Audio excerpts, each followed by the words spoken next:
bespoke radio for the masses. Headline edition, July 8, 1947. The Army Air Forces has announced that a flying disc has been found and is now in the possession of the Army. If the game is rigged, change the game. Game changer. I occasionally think how quickly our differences worldwide would vanish if we were facing an alien threat from outside this world. This is Fade to Black with your host, Jimmy Church, on the Game Changer Radio Network and KGRA, the Global Radio Alliance.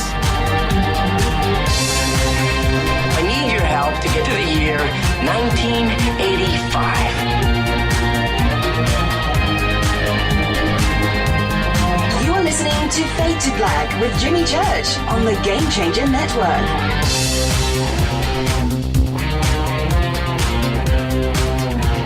Well, good evening. Fade to Black. Bespoke radio for the masses. How you doing? Yeah, man, today's Tuesday, November 7th. 311 days into the new year, just 54 days left. We are live from a bunker somewhere in downtown Burbank, California.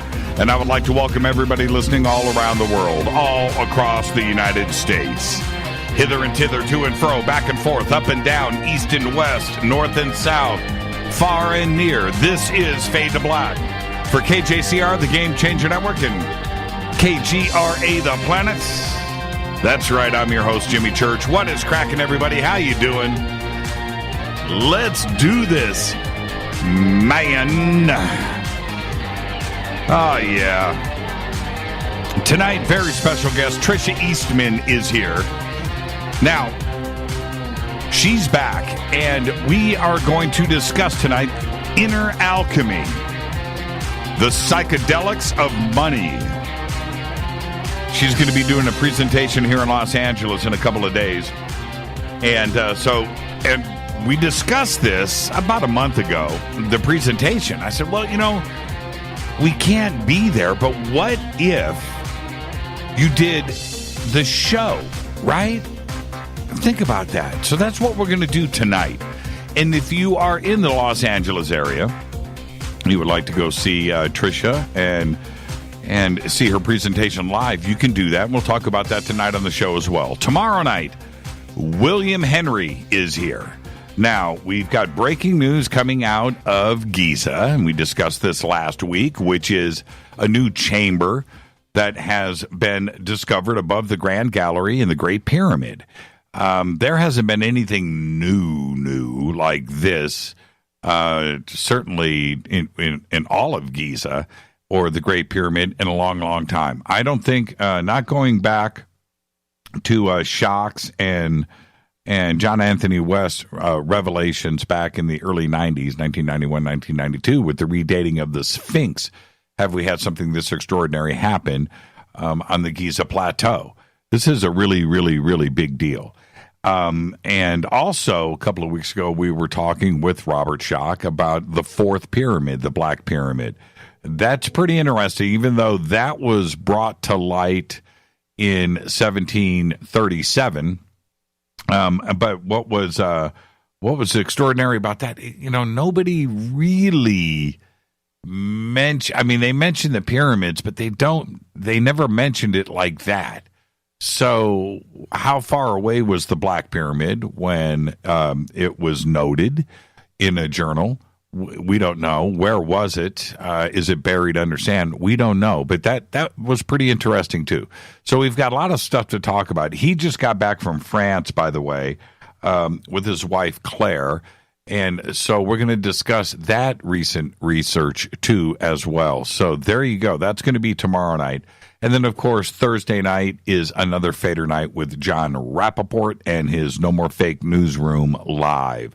Call-in numbers are 323-825-5045 or 323-275-9695.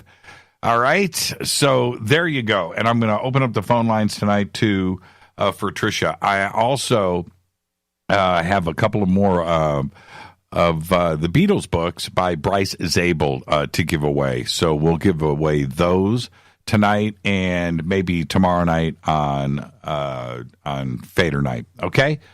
There you go. Don't forget to follow us on Twitter at JChurchRadio. The big news. Twitter today did the major upgrade. 280 character limit. That's right. You know, there are people tweeting right now on Twitter, right now, live on this show that they don't know that yet. They're doing one-word things, two-word things. You know, they think it's 140 character limit. And that's right. You've got 140 more characters. And today, dealing with that, I had to, Twitter rolled it out in stages. What they are saying now that by midnight tonight, everybody should have the upgrade done, right? So earlier today, it was weird. I could do the 280 in TweetDeck, couldn't do 280 in my normal Twitter account, right? It was stopping me. So I kept going back and testing, but it worked in TweetDeck just fine. So I knew that, I just found out 280. It's a brave new world for a lot of people right now. And so anyway, but when I got through on the 280 and I'm typing, I've always had, I've never had issues tweeting. None. Because Twitter has trained us. And I think it was a good thing to get your thought out quickly. You've got a sentence to do it, make it good, make it smart, and get it going, right? Okay, so now you can type a book. And now I don't have anything to say. I've got tweeter block. I can't tweet. I got tweeter block. I had no problems tweeting before. It was just, yesterday, I could tweet all day long, little one sentence things. Tweet. Now, I know. Look at this. Yeah, 280, man. 280. It's a big deal. It's a really big deal. Now, with that, I'm going to have I've always had problems keeping up with this show in Twitter. So there's that aspect of it. Am I going to have to read books now? Am I not going to keep up with everything? I don't know. So let's give it a shot before I start crying and saying, I need shorter tweets, man. I can't keep up. I'm not saying that yet. I'm not there. Let's just do it. And I just want to see, now you have, now I can make myself sound more like an idiot. That coming from Aaron. And that's the truth.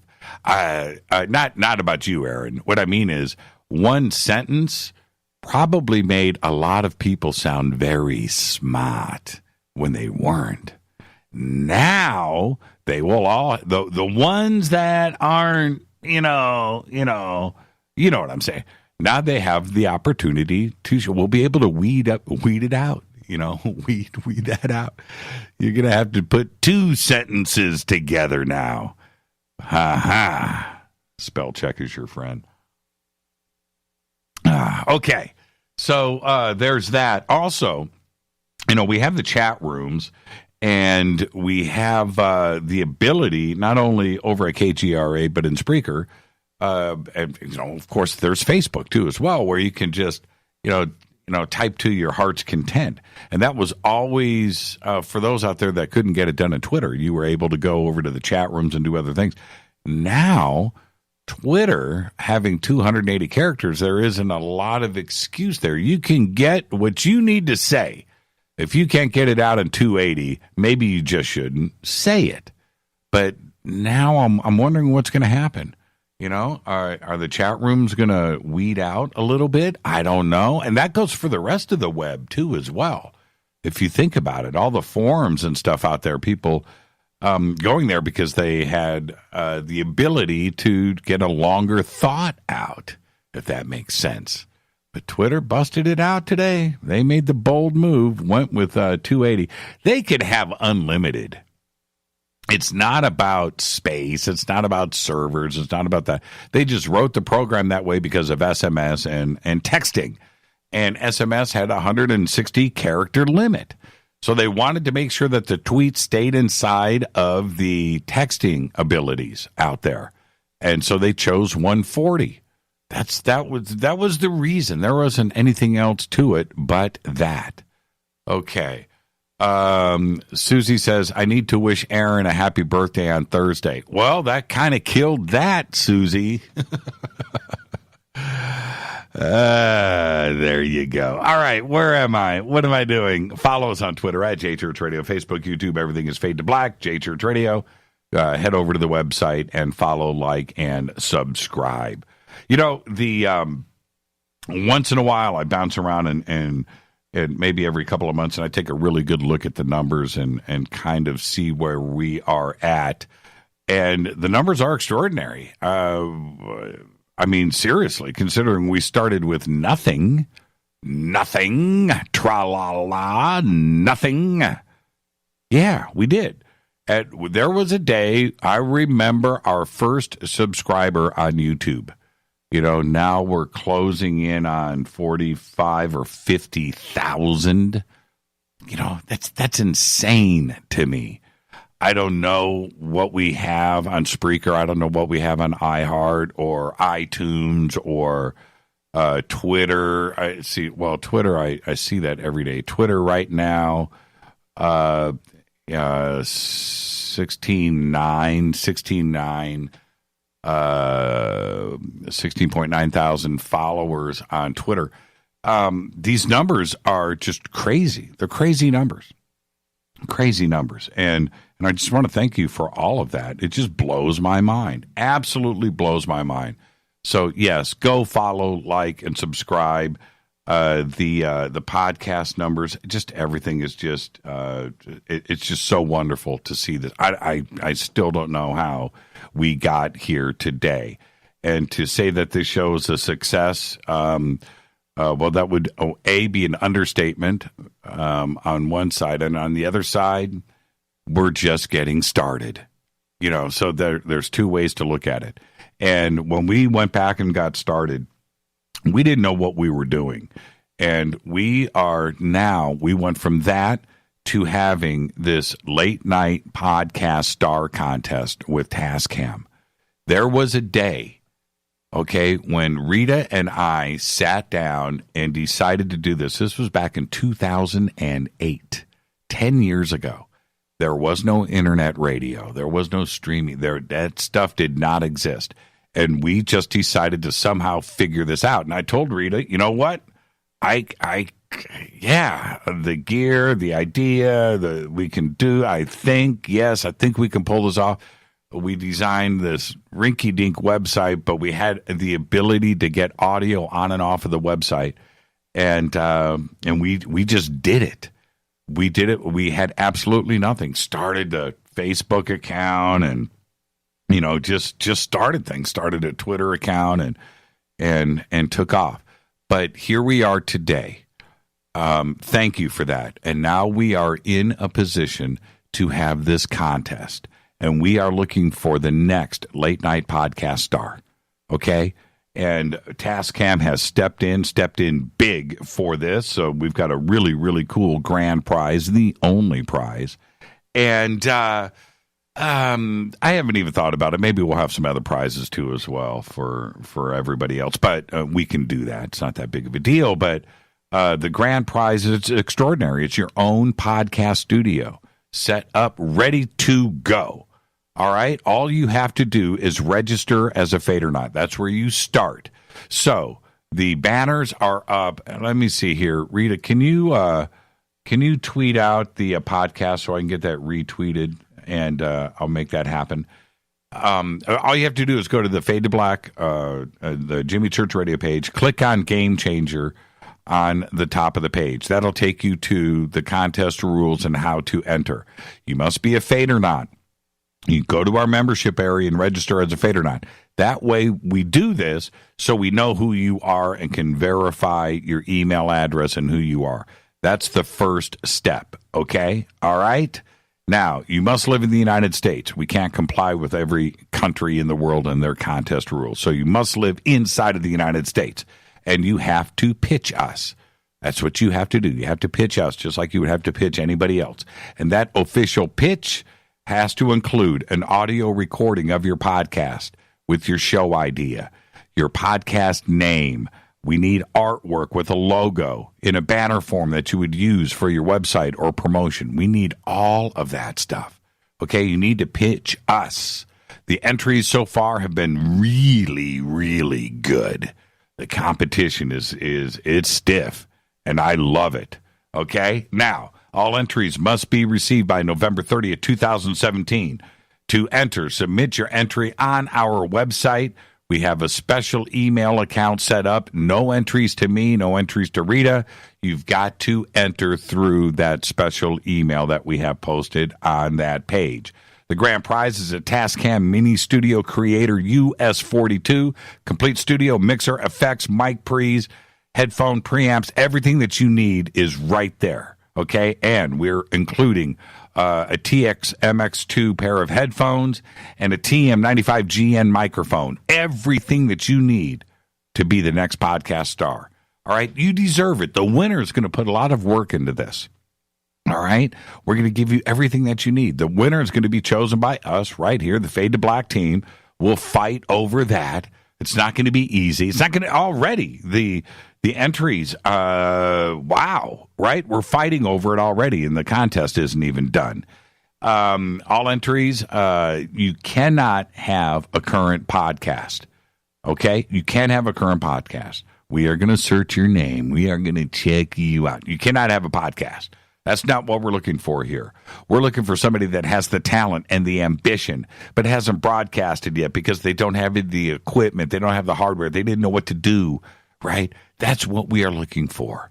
By entering Fade to Black in the Game Changer Network and Tascam Professional, reserve the right to use your name, likeness, podcast, name of that podcast for use in promotions, future advertising, using all forms of you in our media, including but not limited to recordings, live broadcasts, internet, social media, websites, and print. All right, enter the podcast today. Enter the contest. All right. Now, speaking of podcast, Unity Workshops has started production on their first series of podcasts. This first run through is going to be on portals. This is a community, and Unity is a community. And we need your help. We want your help. We need producers, writers. We need audio, video testimonials, artwork, whatever you would like to do. Come over and help us out, okay? It's very simple. You can sign up at theunityproject.org, or you can contact John at modernmasters.org or Rita at jimmychurchradio.com. Okay, guess who this is, and you'll win something. That looks like Mr. Salad Dressing. Honey, come on, that's Paul Newman. It's Paul Newman. I think. It's either Paul Newman or Jordan Sather. It's one or the other. Okay, our next event is coming up. It's Conscious Life Expo, February 9th through the 12th, 2018, at the LAX Hilton. And so no Aussies allowed to enter the podcast competition, right? Can't do it. You guys, the Australians, have the worst contest rules in the world. You know what? And I think what they have over in Australia, if you're entering a United States contest, you must leave Australia tomorrow, and they will come to your house. That's right. And you have to leave your dog. That's what, that's why it's hard for me to comply with Australian rules football. All right. Now, where am I at? Conscious Life Expo, February 9th through the 12th, consciouslifeexpo.com. It's going to be a great weekend there. Also, 3 of our sponsors are going to be there. Ronnie McMullen, Life Change Tea, is going to be there.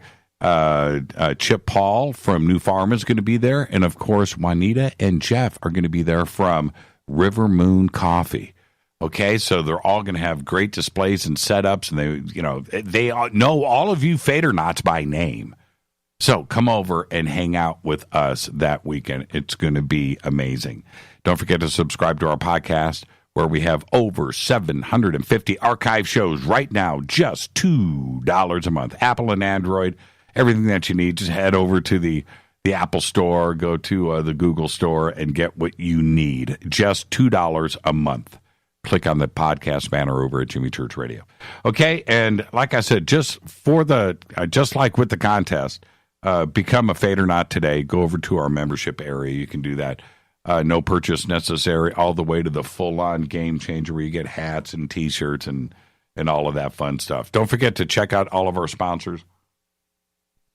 Life Change Tea, GetTheTea.com, River Moon Coffee, New Pharma, Ancient Life Oil, Sacred Skulls, New Mana, and Bearing Optics. Also, over at New Mana, when you place an order over $100 over at New Mana Food Storage, you will get an autographed Fade to Black T-shirt. Now, what they have done over at the New Mana site, so when you click on New Mana on our page, it'll take you over to New Mana.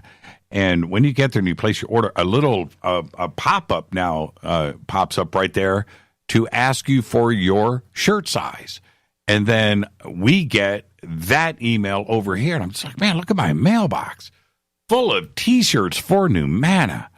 Thank you, guys. And New Mana did that just for you Fade or Nots. It makes things really, really easy. So go get yourself an autographed Fade to Black shirt. It's going to be the size that you want it. And I'll sign it, okay? I'll sign it in gold. I'll sign it in black. I'll sign it in silver. You tell me, and I'll make it happen, okay? New Mana Food Storage Systems. And later on, they are shipping me now all of the protein samples and the milk.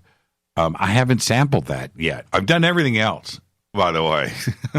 I've done everything else by New Mana. I've done the chili. I've done the pasta. I've done the mac and cheese. I've done a soup. Their granola. It's all good. Go and check out New Mana Food Storage Systems. 25-year shelf life. Let's get this show cracking.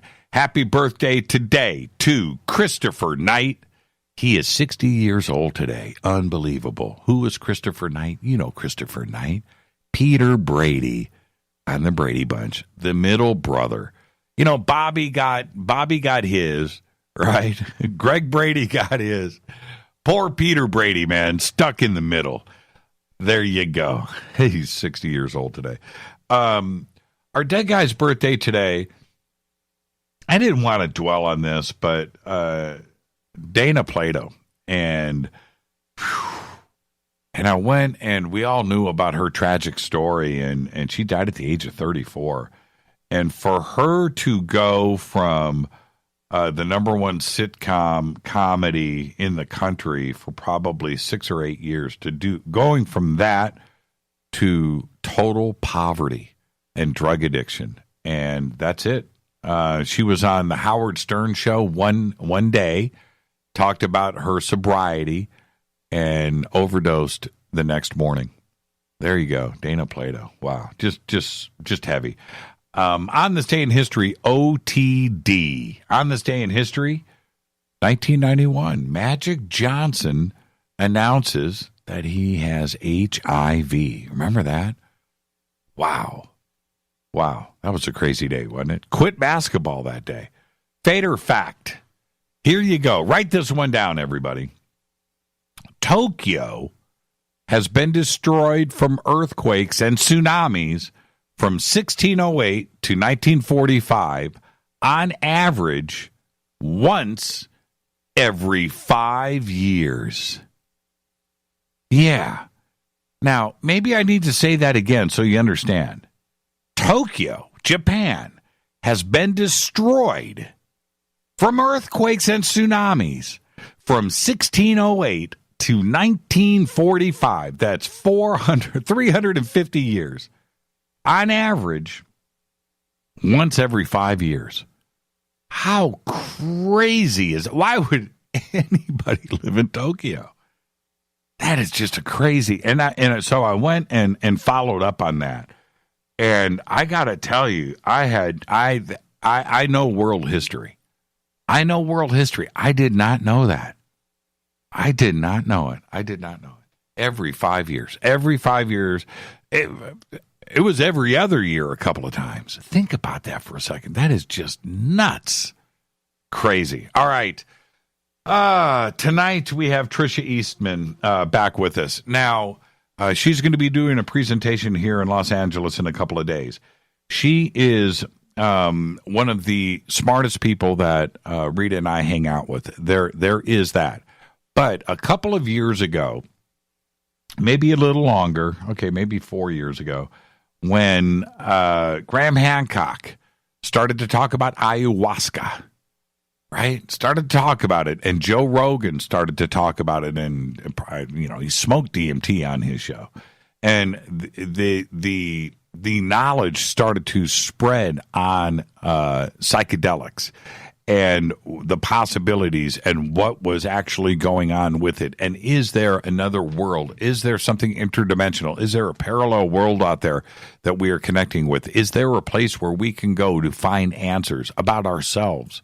You sit down, you get ready for the ceremony, and you write out a few questions you need answers for. And it absolutely, there is a community of psychedelics and medicinal, how do I want to say this? Shamans. There are communities out there. There are centers around the world that deal with just this, where you can go. Well, Tricia and her organization, and her husband too, by the way, are part of this.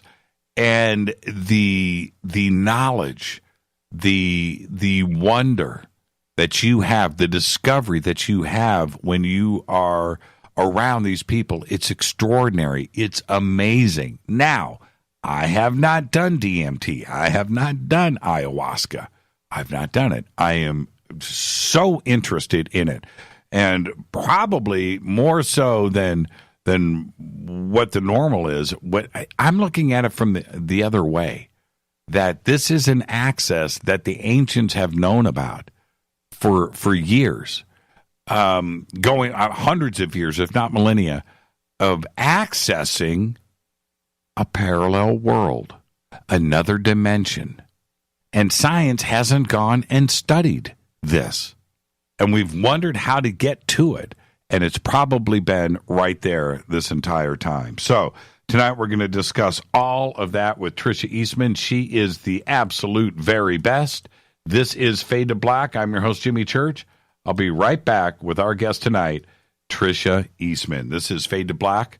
Follow me on Twitter at JChurchRadio. Simple enough. Email is jimmy@jimmychurchradio.com. On the Game Changer Network and KGRA, The Planet. I'll be right back. Stay right there.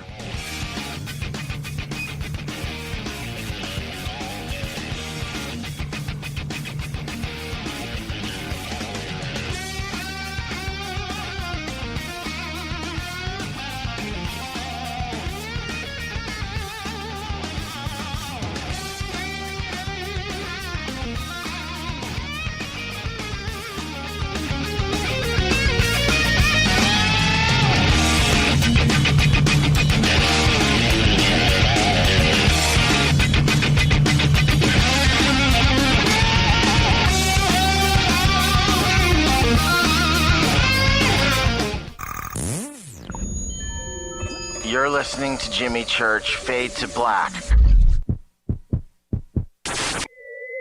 Fade to Black will now pause for alien identification. The station that talks the net. KGRA Radio. When you take the beans from Central America with dashes of Indonesian and African mixed in and then roast it to the dark side of Fade to Black, you create the ultimate brew of fringe. Introducing the Fade to Black blend from Rivermoon Coffee. Yes, Rivermoon's darkest customized roast was created for the love of Fade to Black. The alchemy of masterful roasting and smoking the beans is in every sip of this full-bodied, dark Java. I need my coffee dark, deep, with distinct bittersweet chocolate highlights, just like the bunker. Leaning further into the darkness of the roast is Fade to Black Blend from River Moon Coffee. Just click on the banner at jimmychurchradio.com and use the promo code F2BBLEND for 15% off of your order today. Go Beckley Teppy. So are you tired of being tired? Well, then it's time to get the tea. Hey, it's Lisa here to tell you about this all-natural, all-organic tea I've been drinking that has had great results for over 20 years. It's called Life Change Tea, and it's specially formulated to help detoxify and cleanse your kidneys, liver, colon, and blood all at once. The colon is one of the most ignored organs in the human body. The faster that waste is eliminated from the body, the less time that waste sits in our intestines, spreading toxins to our bloodstream.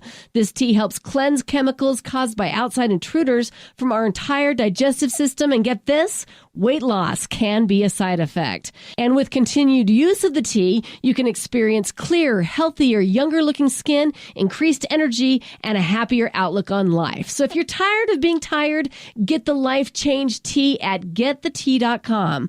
That's getthetea.com. And like me, you'll be glad you did. 9 out of 10 geneticists agree. Fade to Black is not your father's radio show on the Game Changer Radio Network and KGRA, The Planet. Win big with KGRA this summer. Tickets and hotel accommodations to the biggest conferences, autographed books and DVDs, chances to win all-inclusive conference cruises, and private dinners with your favorite KGRA hosts. Click the contest tab at kgraradio.com for your chance to win big this summer. Your contact for the best alternative talk radio on the planet. kgraradio.com. Hi, this is Rob Reiner from Anvil, and you're listening to JimmyChurchRadio.com. What's up? I'm Chris. What up? This is Kyle Massey, and you're listening to Jimmy Church Radio.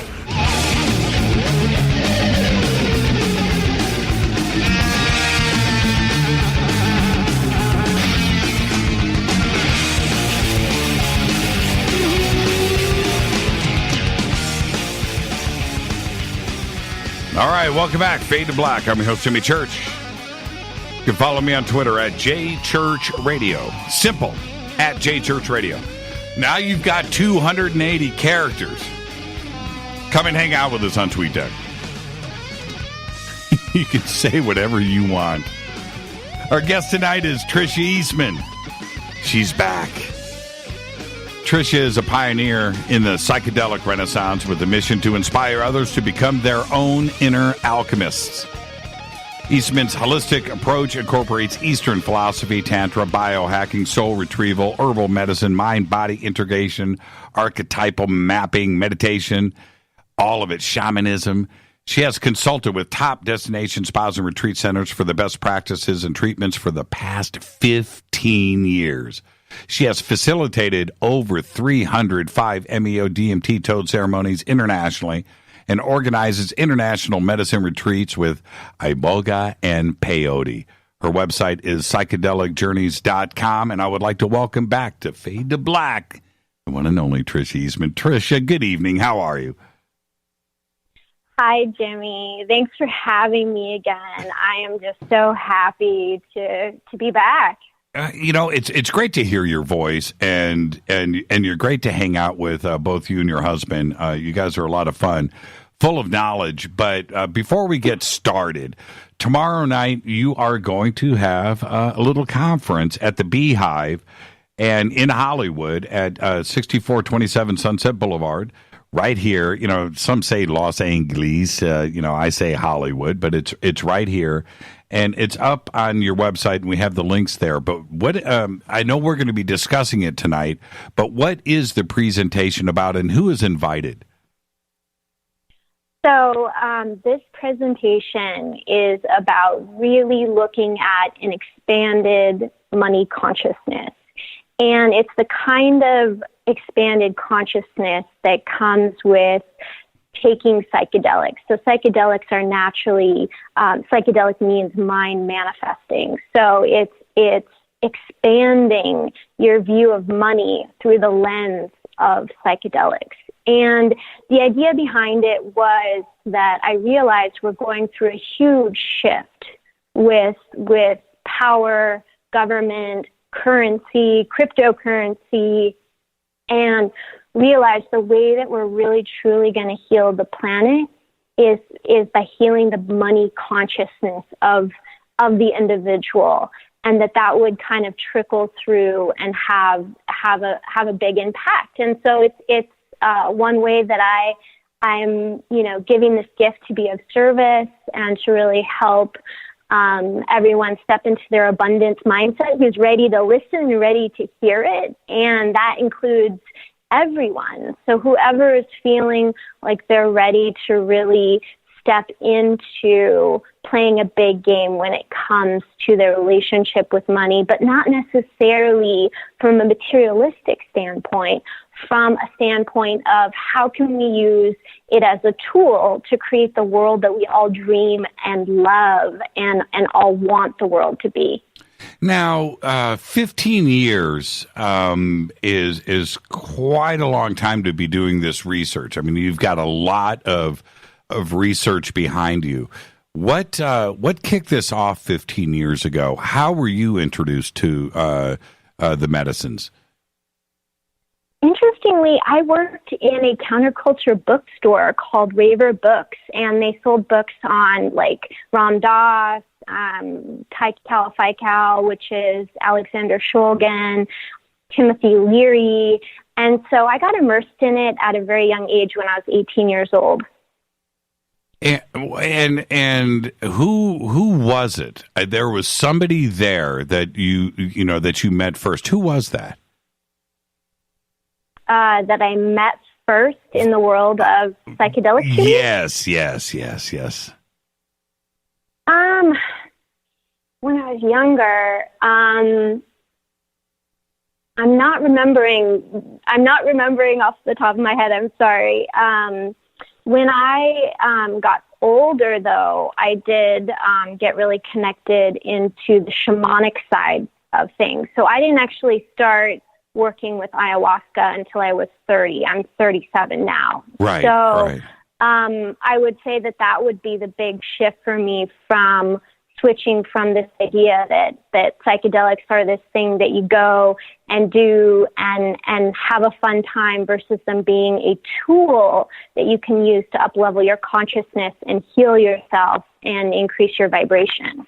What I find interesting with that, and I mentioned this in the intro for the show, Tricia, is that for me, and I think for a lot of people, I mean millions, it was Graham Hancock and Joe Rogan started to talk about this, and I did not know. I mean, peyote and mushrooms and other things, we knew that, going back to the 60s and 70s and the magic mushroom craze. But ayahuasca is a whole different situation, and DMT and the pineal gland and so forth. So you were introduced to it before, the mass media started to grab upon it. Yeah, actually, it's interesting because the term microdosing used to be such an underground term. And so back when I was like 30, we're all talking about microdosing and we're microdosing. And now it's like this huge mainstream thing. And, everyone wants to know about it, from CEOs to moms. And explain that. So, when in the underground, it was really about understanding the medicines, creating a relationship with the medicine.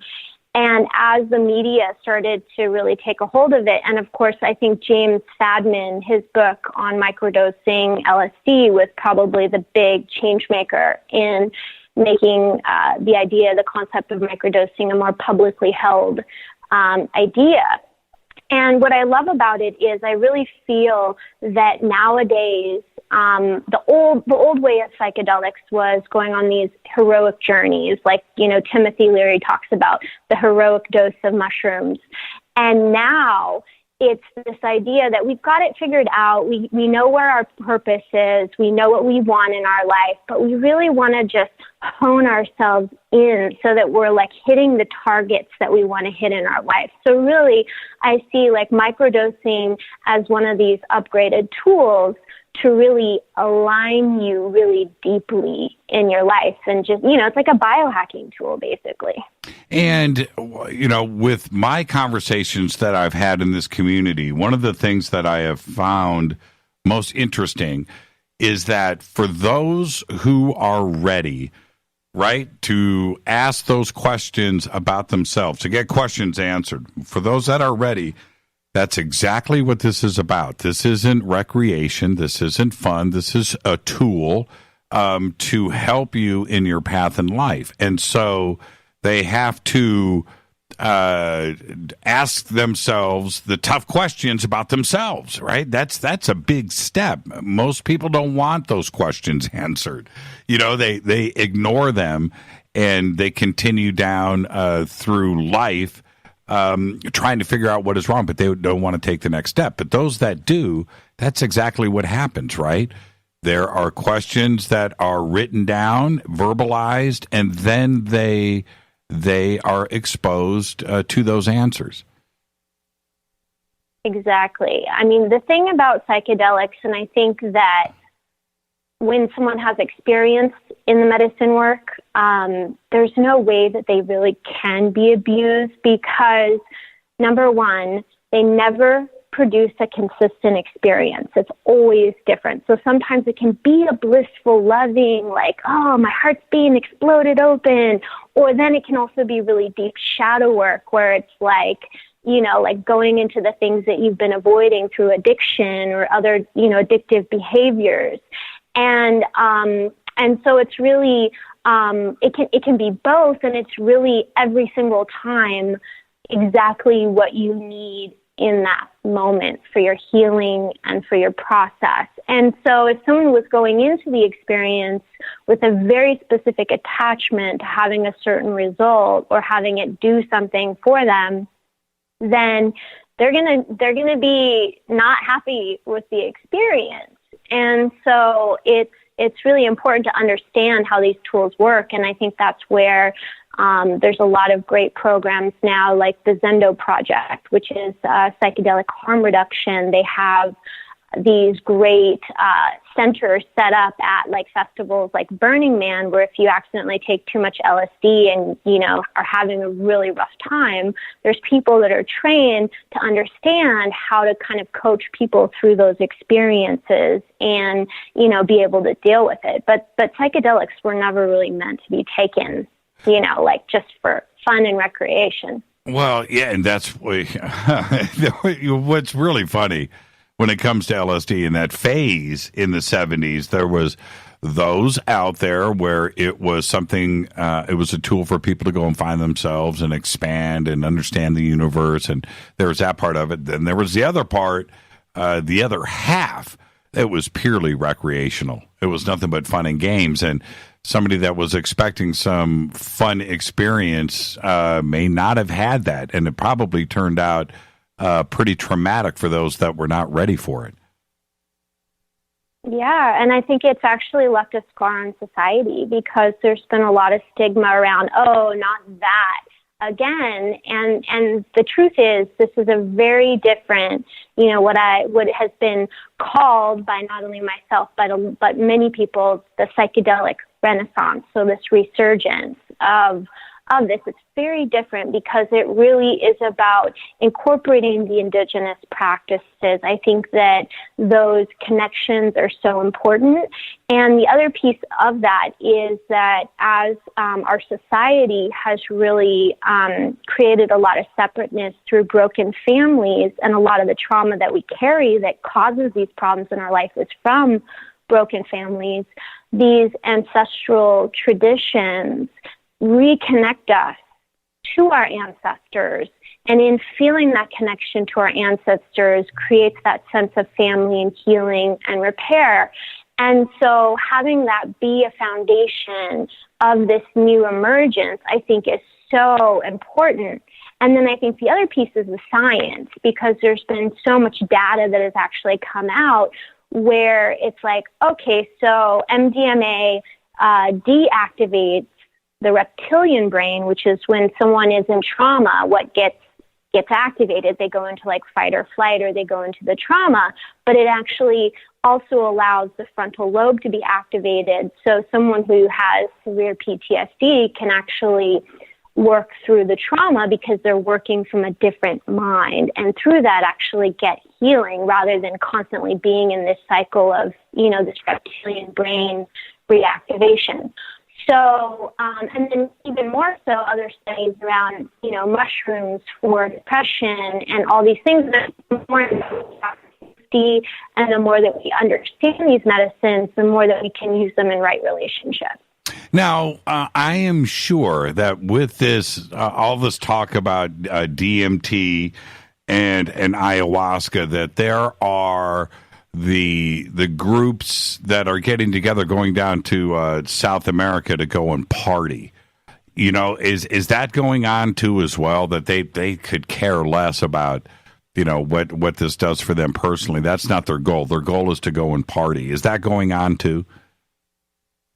Oh, I mean, absolutely. I've heard stories about, places in the city even where people somehow manage to get access to some ayahuasca, and they hold circles, and, it's people that maybe haven't had the training to be able to set the container properly and understand the potent, powerful energies that they're working with in terms of in the spirit realm. And it can be dangerous to some aspects. The thing I would say overall is this.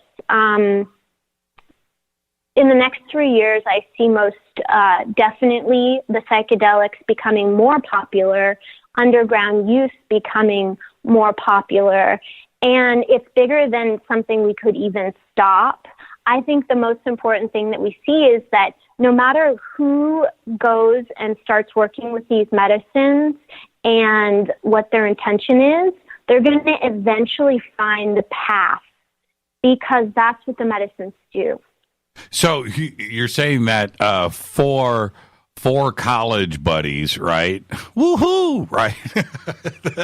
that spending daddy's money, right? And they get some plane, and they head down to Ecuador or wherever they head, and they go down.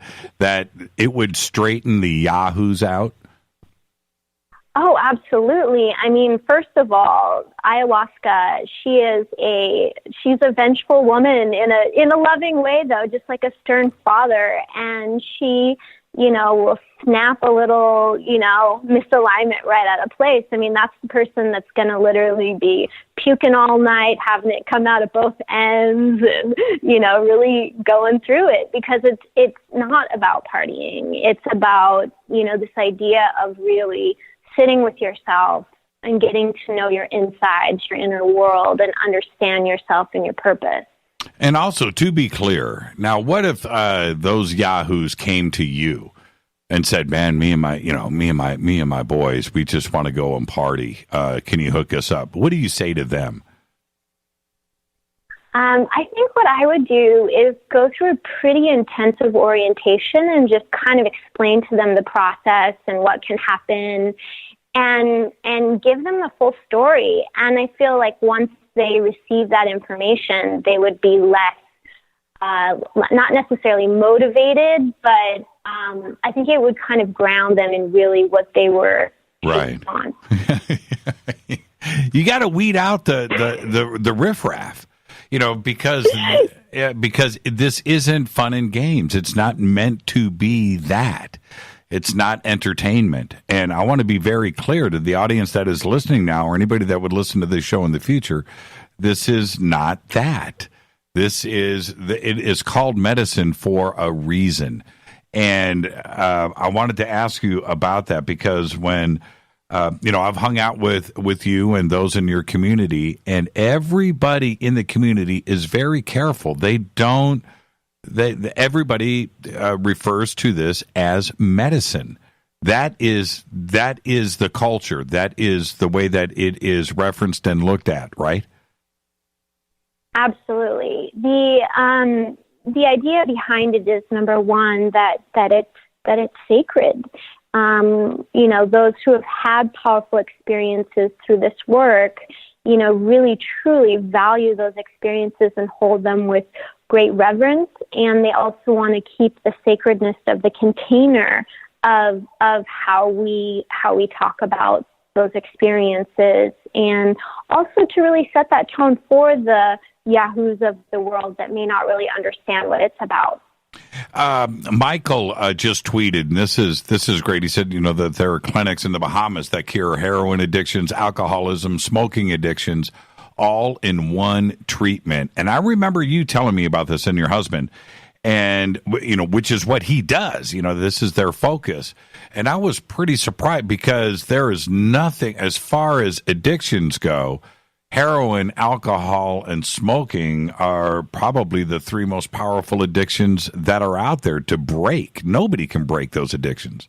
Nobody wants to break those addictions, if you know what I mean. Yeah, I think that, number one, what you're talking about is ibogaine, and ibogaine it's an extract of alkaloids that come from a plant from Africa called Iboga. And Iboga is a root that's used in an area called Gabon, used in the initiations for the Bwiti tribe. And it's the most powerful psychedelic on the planet. It's actually beyond a psychedelic. It's actually called a dreamtime medicine. And what it can do in a single night is go through your whole life review of all your trauma and heal it within you by giving you resolution. So for someone, for instance, who is a heroin addict, a lot of times they have a huge amount of trauma that led to them having the addiction, things that they're avoiding feeling or looking at in their life. And this medicine can go in and it completely resets all of the opiate receptor sites so that, and it, by the way, it has a 30% success rate. So it's a pretty high success rate. I think typical treatment center is like 3%. So it's a huge success rate. You can go into it you could have a needle in your arm like a little before, go in, do the treatment, and have no detox symptoms afterwards. And also for those that have other addictions, you can use it for tobacco addiction. It's a different process. You don't necessarily need to do what's called a flood dose, which is the amount that you would use in an ibogaine clinic for heroin addiction. You can also use it for alcohol addiction, but there is actually a weaning off period. I think it's 3 days before you can actually take the ibogaine because of interactions with the alcohol. So it's incredibly potent. And I actually worked with a center in Mexico, and that's where I got trained to work with 5-MeO-DMT as well as Iboga, and then I went and got initiated by a Bwiti Nima, which is a Bwiti shaman, to carry and work with that medicine. All right, I'm still training. Let me jump in, Tricia. We're going to head towards a break. I want to back up and be clear on something. Are you saying, the medical community must just be up in arms about this. Are you saying that somebody that has had a heroin addiction for a couple of years, a real heroin addiction, can go in one treatment, get all of their opiate receptors reset, and there's no detox? Normally, they go through body pains and detox and sickness for them would seem like forever. But you're saying it's immediate? Yeah, immediately. And what's really important is, of course, the post-integration, because if a person is, going off of the heroin, going into the treatment, and then going back to an environment that, there's a lot of other users around them, then the chances that they will use again are higher, of course, because of the environment. And that's why I think it's a 30% success rate. And I really believe that most of the time, they need multiple treatments, especially if it's a severe addiction. And so if you took the statistics of, let's say, someone who had 2 treatments, then I'm sure that percentage would be significantly higher. That's absolutely amazing. And so all of these drug treatment centers that are for profit, right, all over the United States, charging, tens of thousands of dollars, they'd be put out of business, wouldn't they?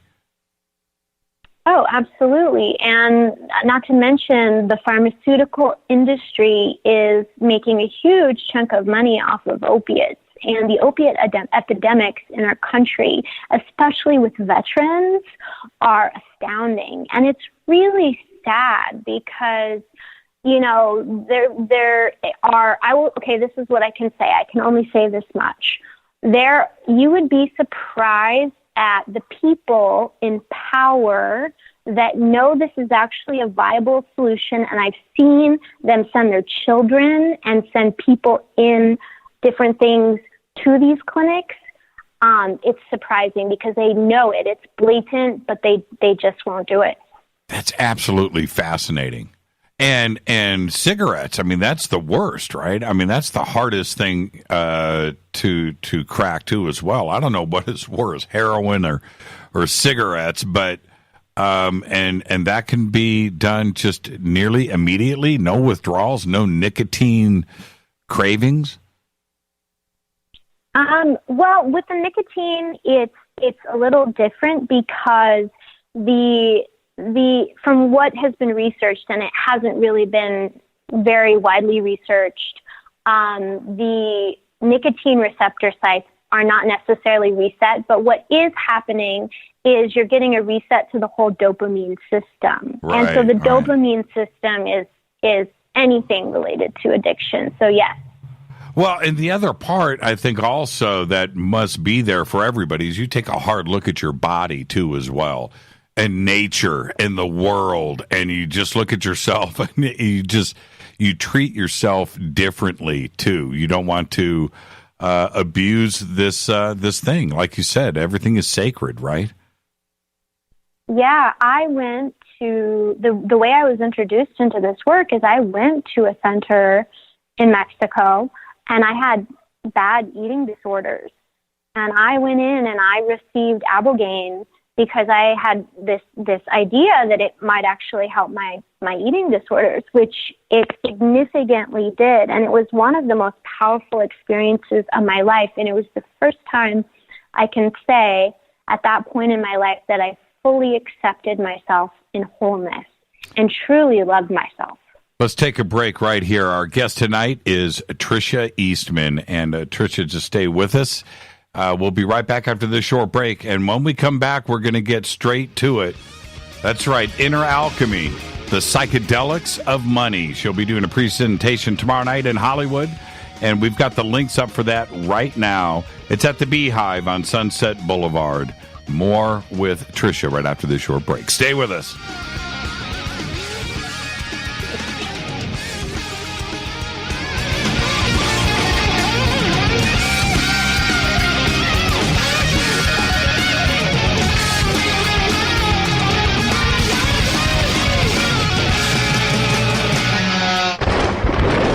This is Fade to Black with Jimmy Church on the Game Changer Radio Network and KGRA, the Global Radio Alliance. This is KGRA Digital Broadcasting Station, Salt Lake City, Utah, Van Buren, Arkansas. Hello, Fadernauts. This is Jimmy Church, and I'm introducing New Pharma, a company whose products are based on science. Human function based on the endocannabinoid system, or ECS. New Pharma firmly believes in this science, and their research indicates that support of the ECS provides the beneficial effects for a healthy lifestyle. New Pharma's science includes relief capsules for pain relief, sleep capsules, which are natural support for occasional sleeplessness. Foundation is support for your ECS, and Fit capsules support your active lifestyle. Just click on the banner at jimmychurchradio.com and use the promo code F2B for a 33% discount on all of their products. or visit newpharma.com for all of the knowledge on the science. That's GNUpharma.com. Go back, Lee Tappy. And you're listening to my main man, Jimmy Church, on jimmychurchradio.com.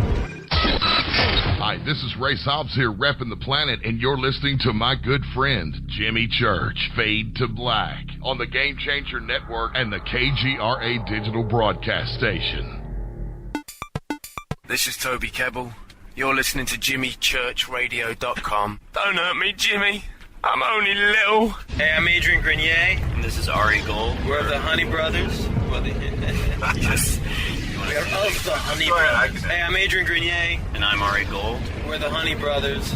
And you're listening to Jimmy Church. The Revolution. Ancient Life Oil. Life-changing. The real oil. CBD is truly ancient life oil from the source. This oil has no psychoactive effect and is also legal in all 50 states. When you're healthy, you're happy. The truth about this wonderful plant is that it wants to give back to mankind life, longevity, and happiness. Ancient Life Oil are golden grade, all organic, non-GMO, and infused with high-quality liquid coconut oil. It's simple. Just go to ancientlifeoil.com today. That's ancientlifeoil.com. The best, purest, organic, and non-GMO CBD in the world. Go back, Lee Tappy. The statements made regarding these products have not been evaluated by the Food and Drug Administration. These products are not intended to diagnose, treat, cure, or prevent any disease. Please consult your healthcare professional about potential interactions or other possible complications before using any product. This is Micah Hanks of the Gralien Report, and you're listening to Jimmy Church on Fade to Black, across the globe on the Game Changer Radio Network and the one and only KGRA Radio, The Planet.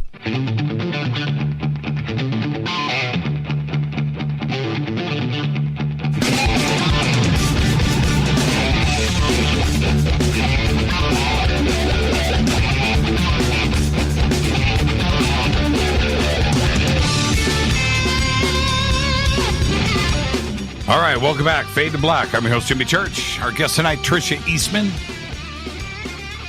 Tonight we're talking about inner alchemy, the psychedelics of money.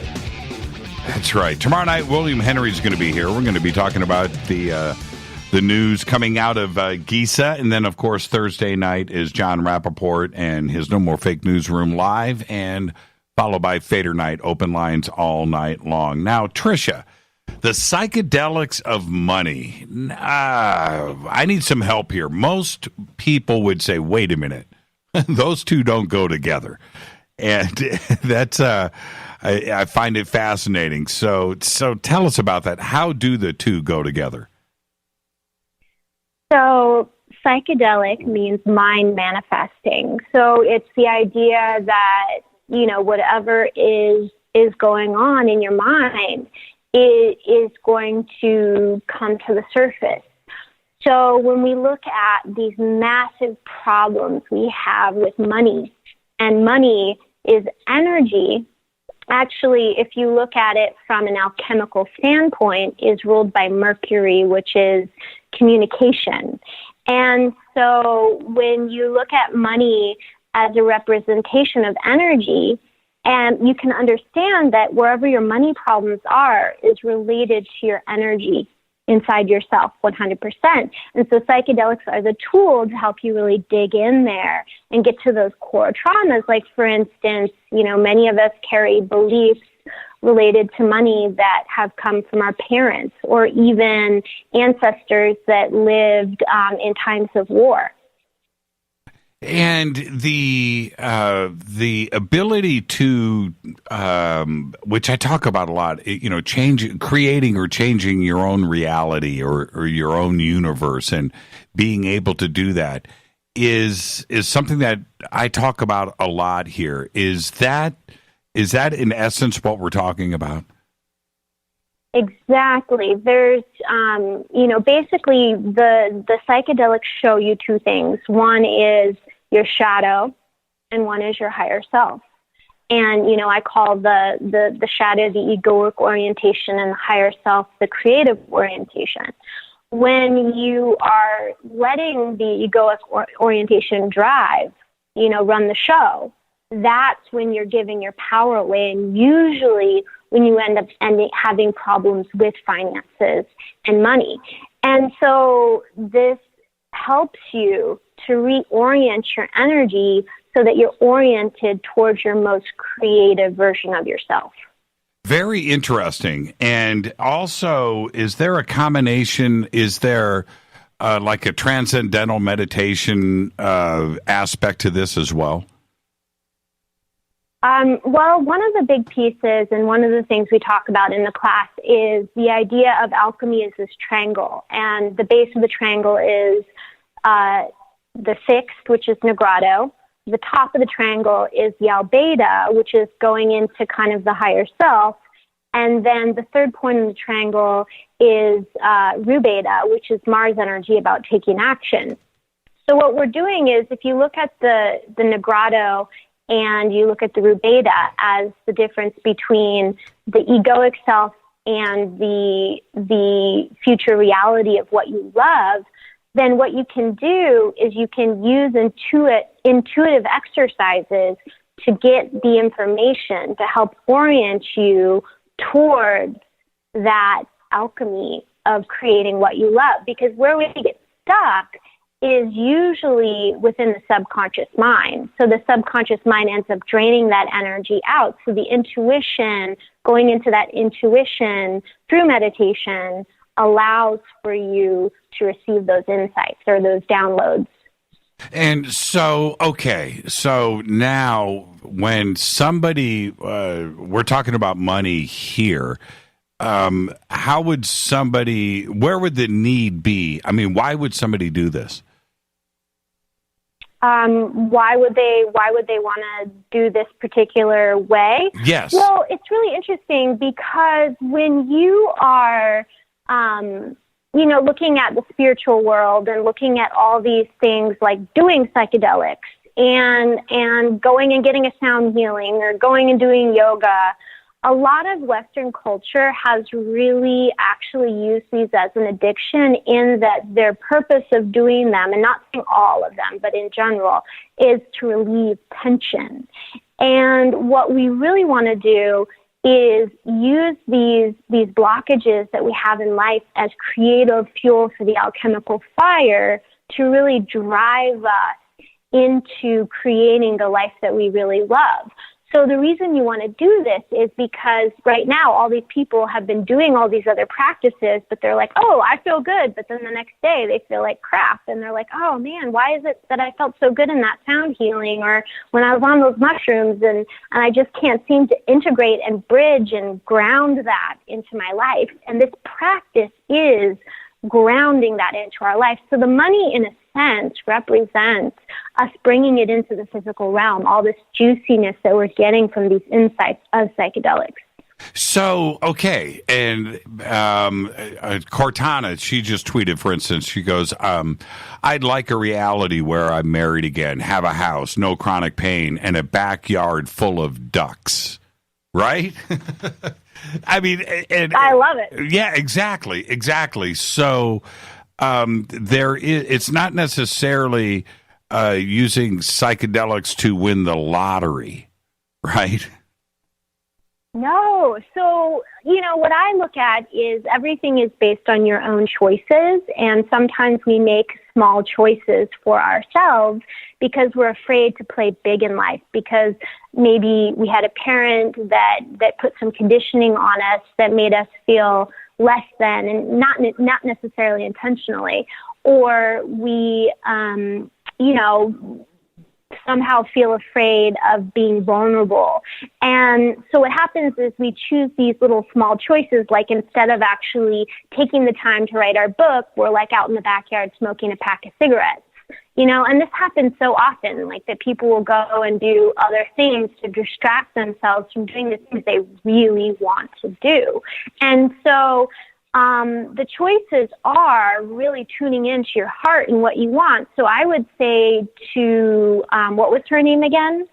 Cortana. Cortana, I would say, really doing some exercises to tune in to her heart and really flush out that vision for each of those things and really get down to the core of why she wants those things, and then really building up the feeling of having those things in her life. And as she starts to feel that higher vibration energy, what happens is, for instance, in the higher dimensions, like in, even in psychedelic experiences where you're in these higher dimensions of consciousness, manifestation happens instantaneously.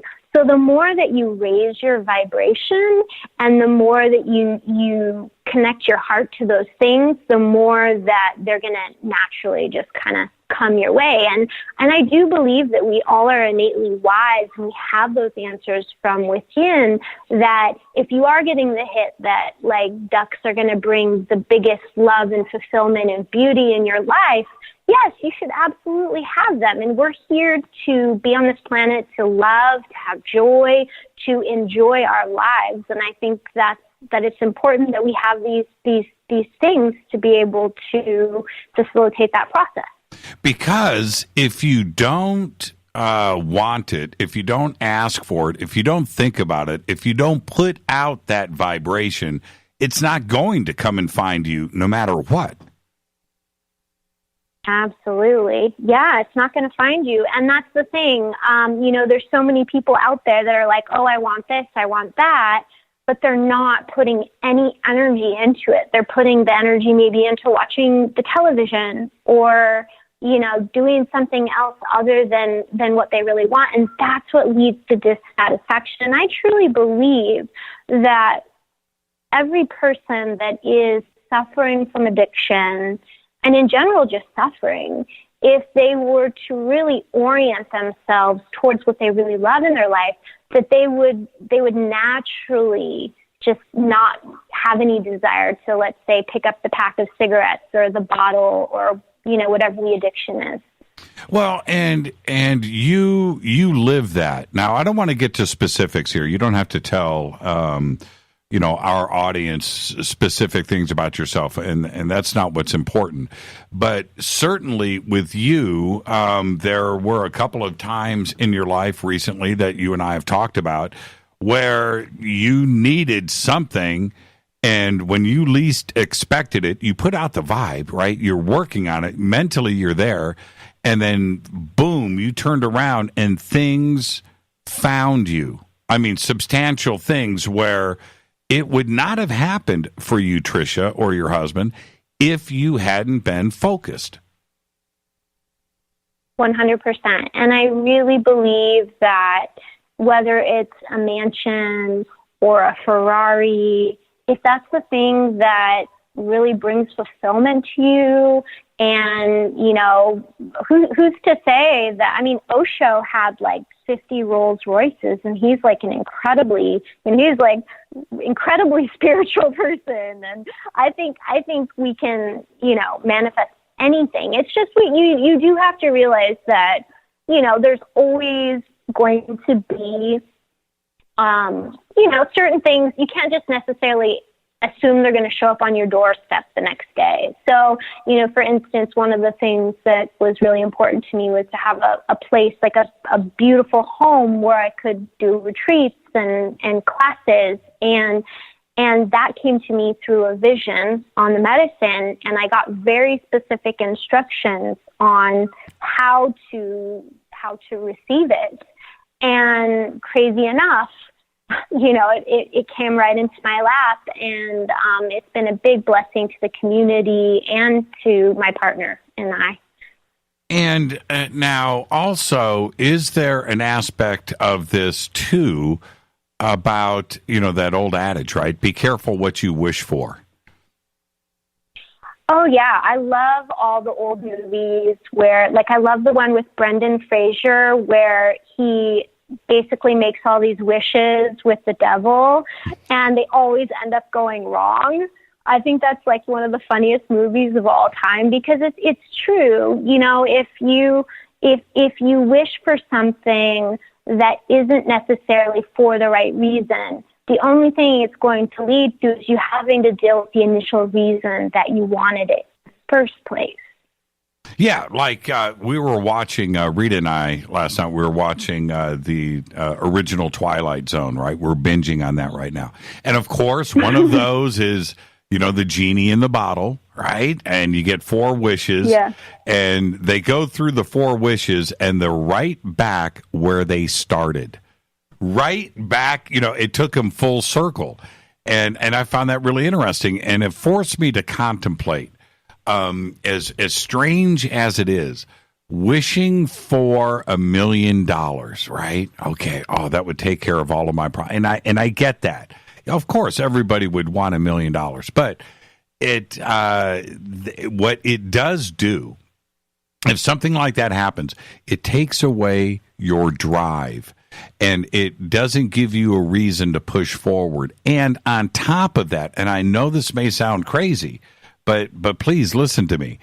The ability to have that money coming in and solving all of your problems, it doesn't do anything. There is absolutely zero satisfaction there. You would absolutely not appreciate it. There would be nothing there. You need to. You need to have a reason for that. You need to have a reason for it. If I got $1 million, I'd give it away. That's what I would do. I wouldn't spend it on myself. I would give it away. Rita and I were talking about that the other day. What if we, won the lottery? We all had that conversation, right? And I literally, I would make sure that I gave it away. I just don't want those problems. I may travel a little bit. I may have some fun and take care of bills or whatever. But, man, you know what? I don't want those issues. So you have to, if you're going to change your own reality because that's what you need. That's what you want. There's something there that you need to fulfill. You want to find your bliss. That's the reality you want to change, right? Exactly. Yeah. If you're looking to have $1 million to end suffering within yourself, like the fear, maybe some inadequacy or something like that, the $1 million is not going to fix that. It's not going to solve that problem.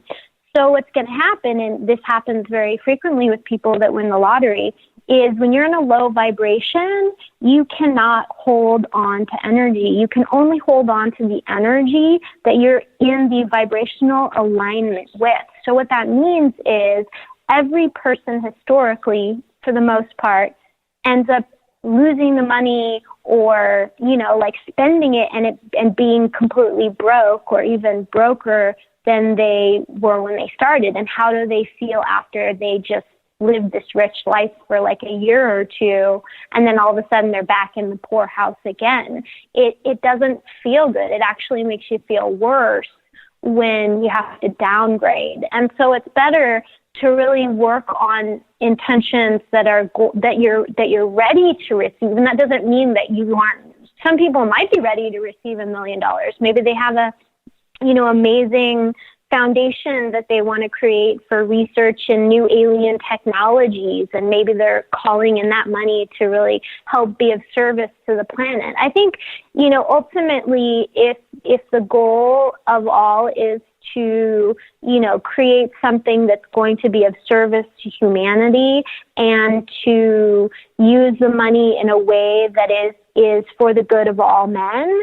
And that doesn't necessarily mean you can't spend it on yourself. It can, that can be translated in many ways.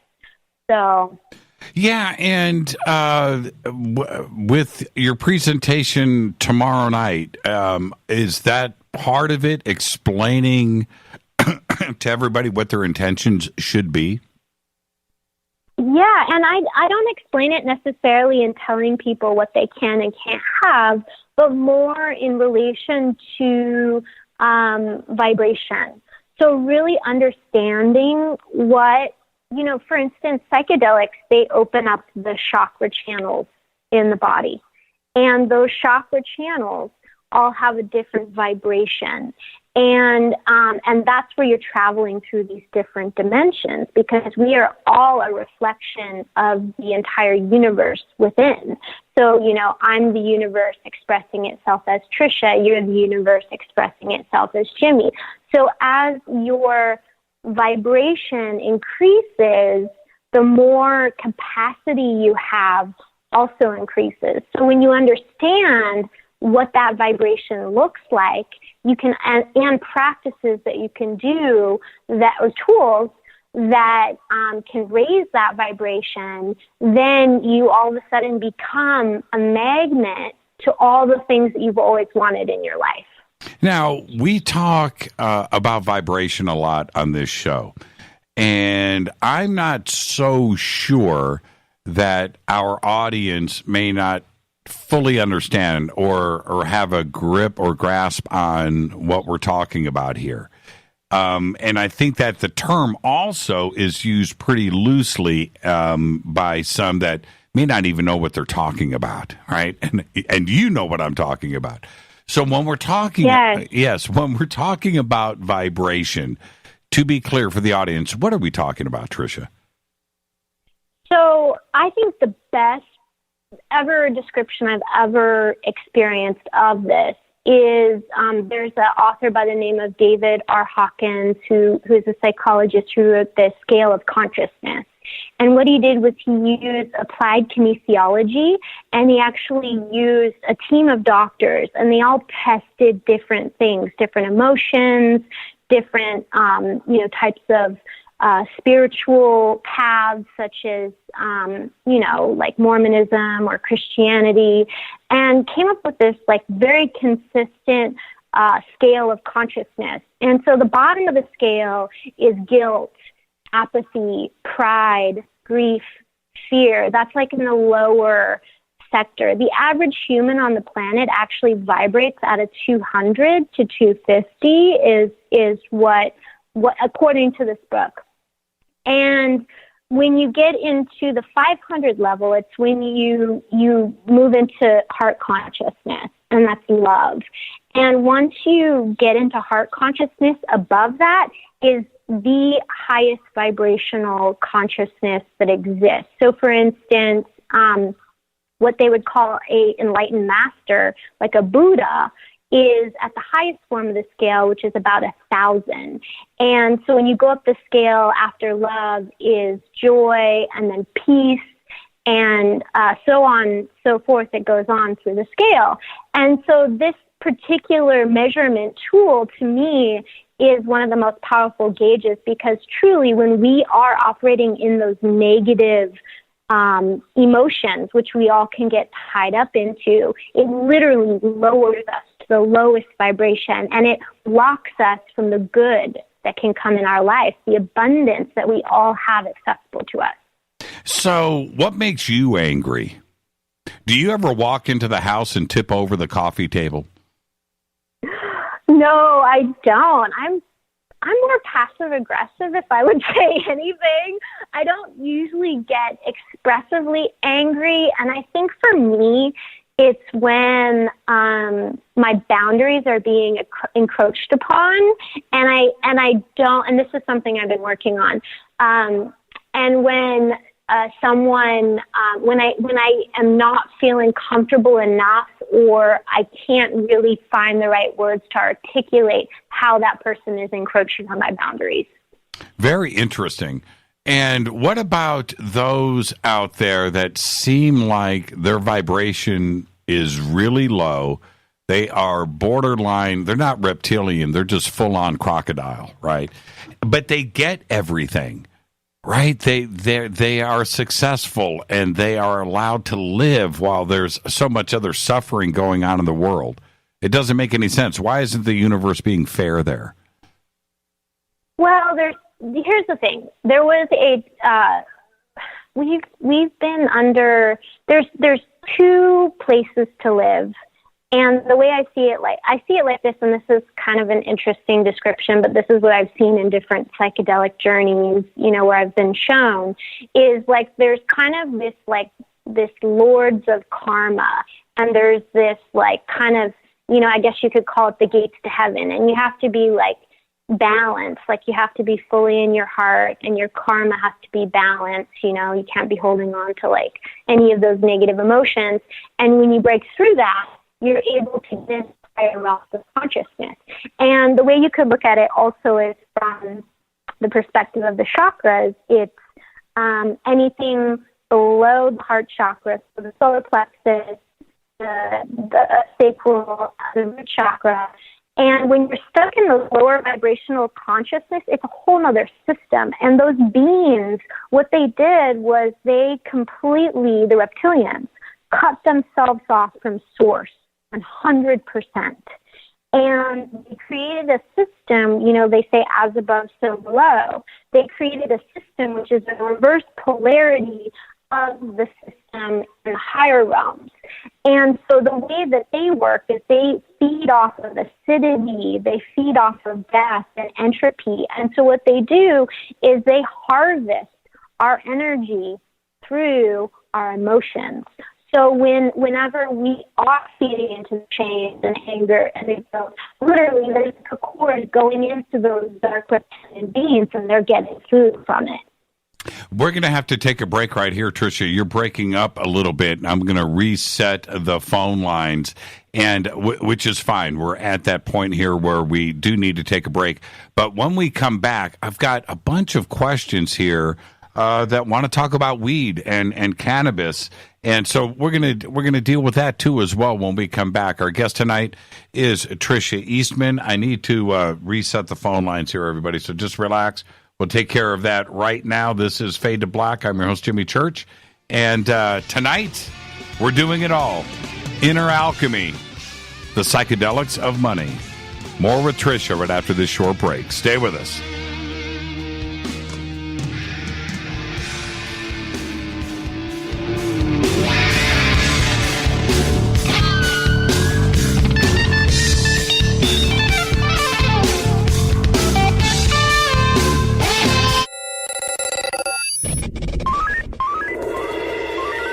Way out here, we listen to Jimmy Church. You're listening to Fade to Black. Always on the edge of the hottest alternative talk. Jimmy Church with Fade to Black. KGRARadio.com. ¿Qué tal, mis amigos? Yo soy Mario Carson, el tiburón, y los invito para que escuchen a mi buen amigo Jimmy Church Radio. ¡Claro que sí!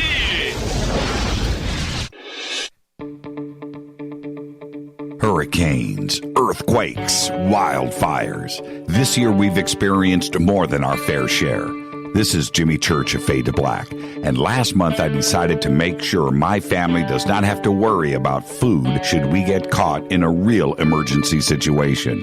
Introducing Numana, a healthy, storable product that tastes so good that you'll want to eat it every day instead of just during those times of duress. All Numana products have a 25-year shelf life, are MSG and GMO-free, no preservatives, and are made in America. With the Numana pack in your home, you'll be able to sleep at night knowing that you've protected your family.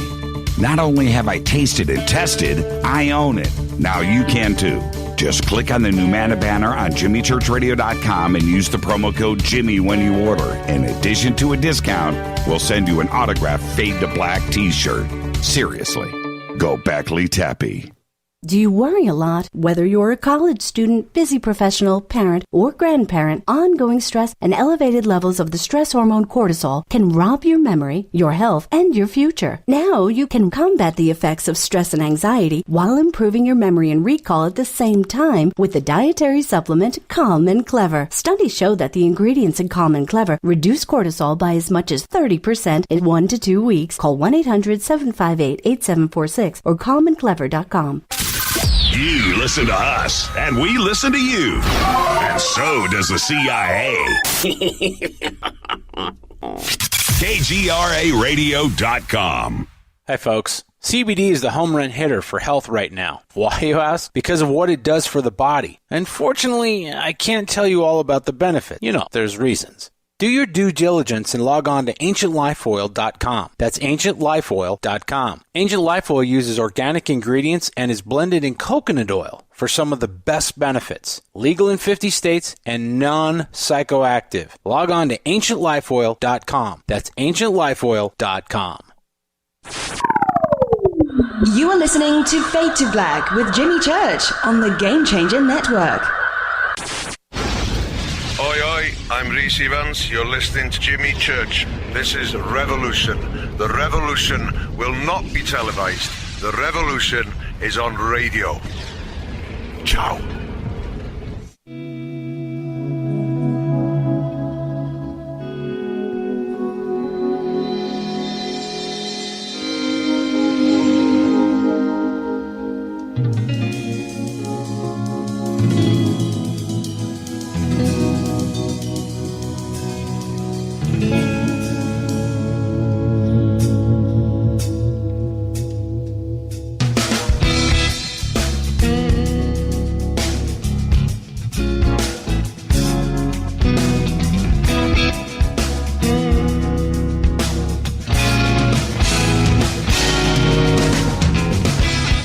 All right, welcome back. Fade to Black. I'm your host, Jimmy Church. This is truly bespoke radio for the masses. On the Game Changer Network and KGRA The Planet, our guest tonight, Tricia Eastman. You can follow me on Twitter at JChurchRadio. Tricia, are you on Twitter? No, I'm not. Okay. You sound great now. Okay. Now we've entered a pretty strange part of our history where, pot is nearly legal in all 50 states. We're pushing very close to achieving that goal. And it's here, and I think we all wanted to get to this point, and it's a pretty cool thing to have happened. But do you classify cannabis in the psychedelic area? Absolutely. This medicine has really helped open up a lot of opportunity, not only for healing related to people who have, chronic pain, but also really just shifting the consciousness of the U.S., I think. It's really interesting how, the states where cannabis has been legalized, I feel, have a very different attitude. And I'm seeing even in the state of California, 2019, there's potential that the psychedelics will be, the mushrooms will be legalized by 2019. So I see as cannabis becomes legal, it's going to open the door for mushrooms, which are currently legal in New Mexico, but that's the only state that they're legal for personal use. But I see this is going to kind of sweep across the country and create it's a huge piece of the psychedelic revolution. Are you saying, did I hear you correctly? You said that mushrooms by 2019 will be legalized in California? It's up on the bill. It's not necessarily set in stone, but it's a high likelihood, and I can only imagine what kind of shifts that's going to create as far as healing and as far as just the social climate of California once that shifts.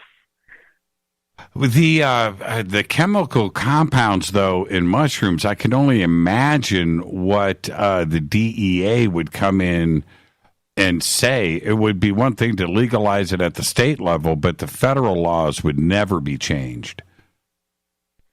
Well, it's really interesting because I do see that there is a more openness, especially, believe it or not, Donald Trump, his advisor, I think it's for the Food and Drug Administration, is actually a lot more open than people think that he is. And with MDMA also up for legalization in 2020, it was actually the Trump administration that actually allowed for the fast tracking because of the profound results of the research being done through the MAP studies for the MDMA trials for PTSD, that they fast tracked it to 2020 to be legal. So, and right many people don't know this, but you can go to clinics all over the U.S. and you can get ketamine therapy for depression. Yeah, so what we are to be clear here, it's one thing to have a local pot shop. I get that. Well, here in California, they're over 20 feet now. That it's crazy how it's taken over. I think there's more pot shops. You know this. You live in L.A. than Starbucks. Yeah. Right? That's and that's a real number. I mean, that's a real statistic. That's pretty crazy. But to walk in for MDMA or mushrooms, you wouldn't be walking into these pot shops and buying this stuff over the counter when you say legal. Oh, no. What you would have to go to a doctor. You would tell them that you have one of the conditions that, is on the approved list. So, for instance, PTSD. And they are actually already working on insurance billing codes to be able to have you go to the doctor and receive, MDMA therapy for PTSD. Are there any countries in the world that have legalized mushrooms and MDMA? There are some countries that, like for instance, Amsterdam, where things are very open. Portugal, Spain, pretty much everything related to the plants is very open. Costa Rica, Mexico, but many of them have, the MDMA or any kind of synthetic DMT, 5-MeO-DMT, are still on their schedules. Mm-hmm. Yeah, that would make sense. I mean, like I said, chemicals are one thing, plants are another. But the Drug Enforcement Administration, when it comes to mushrooms and the chemical compounds that are there, they're going to tie that straight to LSD and other chemicals like that. How they have that scheduled. I just don't see mushrooms going that route. I really don't, even though you can go out and pick them yourselves. Yeah, it's interesting because there are, places in, for instance, Oaxaca, where you can go and there's mushrooms everywhere. You find them all over the place. And I do think that they will approve mushrooms, especially now with all of the different studies that have come out for mushrooms for treating depression as well as PTSD. And so I do think that with all this research coming out, I think there will be some form of legality. It might not be 100% like you can buy it on the street corner, but probably some regular of legalization. Okay, and what about salvia? There's been a lot of talk, and I've seen the videos of salvia. And again, what does that classify as? So salvia is medicine, a very deep shamanic journeying medicine. And from what I understand, it's legal, isn't it? Yeah, that's what I thought. Yeah. There's another thing, actually. Have you heard of kratom? No. So kratom is can be used in place of opiates. And it's a plant from Bali that is also called in Bali red vine. And they sell it in smoke shops.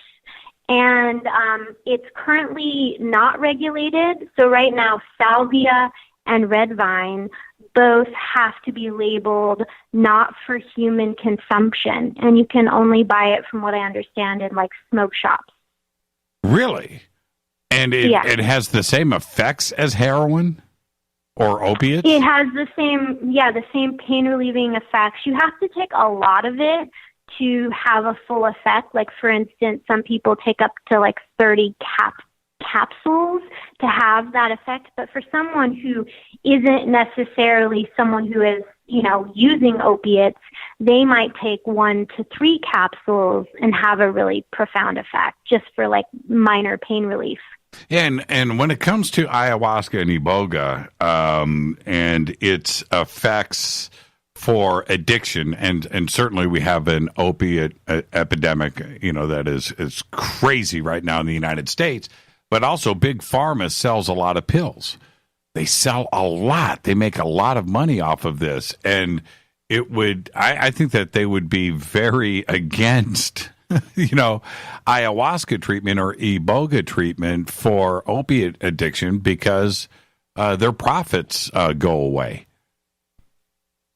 Absolutely. And I mean, that is the main issue, I think, with the drug problem in our country is that the medicines, as we used that term before, are being suppressed from being able to be used, where the things that are actually causing harm to society, the opiates and the pharmaceuticals, even the antidepressants, I think they really are damaging to, the community and to the American culture.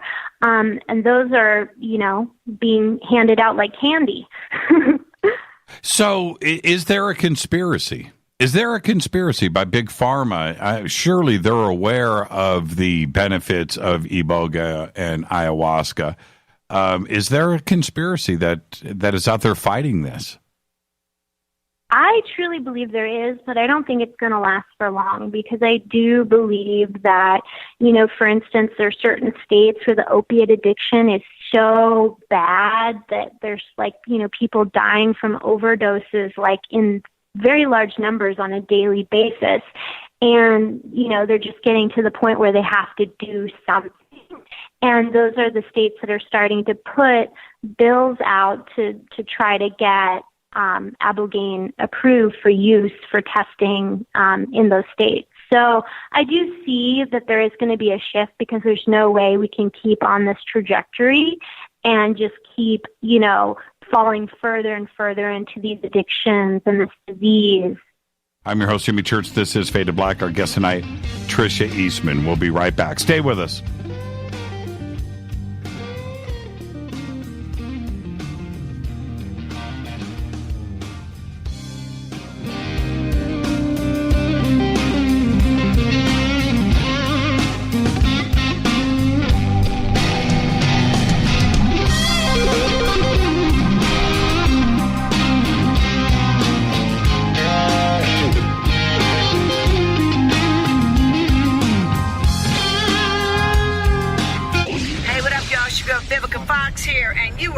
To my boy, Jimmy Church, on JimmyChurchRadio.com. Despite popular opinion, reading a book will not make you smarter. But listening to Jimmy Church will. So you went to dinner last night, you had your favorite pasta. Ugh. Or maybe you had a heavy, spicy meal and it left you. Ugh. GetTheT.com. Maybe you mowed down a huge steak and your plumbing is all plugged. Ugh. GetTheT.com. Our super strength tea will take care of your occasional. Ugh. It's all organic and non-GMO. Get rid of ugh. We have so many great supplements, but our super tea is number one. GetTheT.com. That's GetTheT.com. So, you love talk radio? Then you'll love TalkStreamLive.com. TalkStream Live is always on, 24/7, with the best streaming talk shows. Find your favorite talkers and discover some new ones. It's free, readily available online or on mobile with any smartphone or tablet. Finding your favorite talk shows all in one place has gotten a whole lot easier. Just go to TalkStreamLive.com. Be sure to download the free apps from Google Play or the iTunes App Store. When you take the beans from Central America with dashes of Indonesian and African mixed in and then roasted to the dark side of Fade to Black, you create the ultimate brew of fringe. Introducing the Fade to Black blend from River Moon Coffee. Yes, River Moon's darkest customized roast was created for the love of Fade to Black. The alchemy of masterful roasting and smoking the beans is in every sip of this full-bodied, dark Java. I need my coffee dark, deep, with distinct bittersweet chocolate highlights, just like the bunker. Leaning further into the darkness of the roast is Fade to Black blend from River Moon Coffee. Just click on the banner at jimmychurchradio.com and use the promo code F2BBLEND for 15% off of your order today. Gobekli Tepe. Hey, can we talk about something serious for a minute? Your age. Getting old has its perks. But remember, being a few years younger, you know, your hair was thicker, you didn't have so many wrinkles, that extra weight wasn't haunting you, and you just felt better. Well, we can't turn back the clocks and go back 10 or 15 years, but you can start feeling and looking 10 or 15 years younger with Nature's Youth RSF. It's a doctor-formulated daily supplement that helps your body maintain its peak performance and fight the aging process. Imagine sleeping better, looking better, and feeling better. See how Nature's Youth RSF has helped thousands of people just like you at nature'syouth.com. nature'syouth.com. The holidays are coming. Imagine how it will feel when your family and friends are asking you what you did to look so good. Your secret will be Nature's Youth RSF. It's time to start looking better and feeling better. Learn more and order your Nature's Youth RSF at nature'syouth.com. That's nature'syouth.com.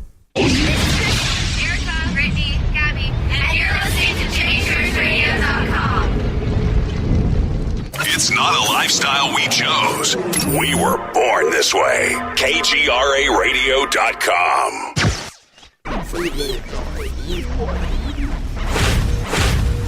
This is KJCR at JimmyChurchRadio.com.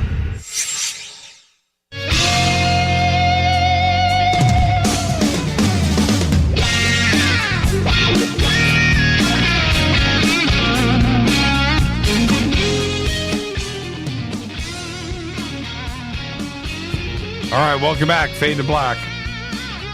I'm your host, Jimmy Church. Man, did I have a live mic? I don't remember turning the mics on and off. Wow, there you go. Welcome back, Fade to Black. Our guest tonight, Tricia Eastman. I'm going to open up the phone lines, 323-825-5045, 323-825-5045. And I see all of the questions popping up here in Twitter for Tricia. So, yeah, let's just open up the phone lines. 323-825-5045. And I have this, Tricia, I have this in here from Rita, and she says that you mentioned to her one time that ayahuasca is connecting with yourself while DMT is connecting you with the universe. Can you explain that a little bit further? Yeah. So, for instance, with the ayahuasca, it's really this idea of taking you inside, like deep into your own shadow, into your own underworld, as where with the DMT, at least specifically with 5-MeO-DMT, what happens is it creates this dissolving of the ego, which is your sense of body, and you experience yourself as consciousness. And I had always thought that ayahuasca, DMT is ayahuasca, but it is it's a milder version of it, and it's produced in our bodies anyway, right? But so wouldn't it be the same? Am I misunderstanding something? So there's NN-DMT. NN-DMT and 5-MeO-DMT are different. So NN-DMT is less of an extreme shift in consciousness. It is an expanded awareness, as where the 5-MeO is a complete dissolving of the ego, what they call a non-dual state. With ayahuasca, you're getting two components. One component is the vine, which has an MAOI inhibitor. So that actually helps the tryptamine, which is what the DMT is, to reuptake. So what that does is it keeps it in the body for a long time. As where with the DMT experience, the experience is very short, usually about 20 minutes. And at the end of that 20 minutes, are you back on terra firma? Do you have all of your senses about you? Absolutely. I like to call it the lunchtime shaman, because literally you can, take about an hour break, have a full experience, and be completely ready to drive a car and be at no risk whatsoever. What do you remember from something like that? The 20-minute variety. So there's different layers of consciousness. And so, the beginning part of it is usually some kind of purging, and that's releasing some energy out of the body that can show up as laughing, throwing up. Sometimes, people just shake, but somehow some energy is being released from the body to allow you to cross through. And then as you travel into that consciousness, you can go through different layers of sacred geometry, and there's different points at which you can get to an area where there's a lot of white light. And then the highest point you can make it to is actually the void, which is the center of the universe. And that's almost like being in this like complete darkness. And you can do that in 20 minutes and then go back to work. Yeah, and I would say realistically about an hour, because there's, kind of a phase of coming back down. And as you are integrating from traveling that far, you're still receiving insight and you're still receiving healing. And so that total time is about an hour. Wow, that's incredible. Let's go to the phones. Hi, you're live on Fade to Black. Say hi to Tricia. Who's calling? Hi, Tricia. Hello. Hi, this is Debbie from Sacramento. Can you guys hear me? Yes, we got you, Debbie. Oh, great. Okay, thanks. Hey, Tricia, I was really inspired about what you were saying about opening up your intentions and your consciousness to kind of let things come to you. And Yes. I'm at a point in my life where I'm looking for a new job career, basically. So it's funny how you brought this up, because I was going through my archives of missed shows. And one of the ones I had missed was Jimmy was talking about his interview on Veritas Radio about a month ago. So I listened to that last night, and he was talking all about everything he talked about as far as being led and then getting to a point where you just kind of have to jump off that cliff, and take that chance. And it all just kind of built up around him to where, Jimmy, you know what I'm talking about, obviously. Yes. You totally followed everything that she was just talking about, and how the universe just kind of orchestrated to bring those things into you and Rita's life, and you just made it work, through a lot of hard work, but putting out that faith, if that's what you want to call it, or your intention. And so I find that very inspiring. Well, I did have a question. Sure. Is it necessary? I'm not someone who's ever done pot or anything. I mean, one glass of wine and I'm on the floor. But is it necessary to have to do any kind of hallucinogenic to reach a higher consciousness, or is it okay to just use, cleansing of the body and meditation? Because I don't like the thought of giving up control. Well, I'm afraid I'm going to give up control by doing some kind of hallucinogenic. I'm really afraid of that. No, it's not required. So transcendental states can be achieved through flotation tank therapy, through holotropic breath work, through shamanic drumming. All of these can actually stimulate the DMT, which is endogenous to the body. It's found in the body, and create that release and create that transcendental experience. Also, I recommend the Mayans use cacao as a sacrament. So I recommend to people who maybe don't want to microdose to do a little microdose of cacao and pray with that and use that as your sacrament with your intentions. There you go, Deb. Go ahead really quick. So is cacao the stuff like that chocolate substance that people use? So cacao is the origins of chocolate. So it's the beans that, So, and you can, and it's a heart opener. So it's going to help to open you and raise your vibration to receive more abundance. I've actually used it in my NutriBullet, and I didn't know that that was something that could do that as well. Okay, thank you. There you go, Deb. Thank you so much for the phone call.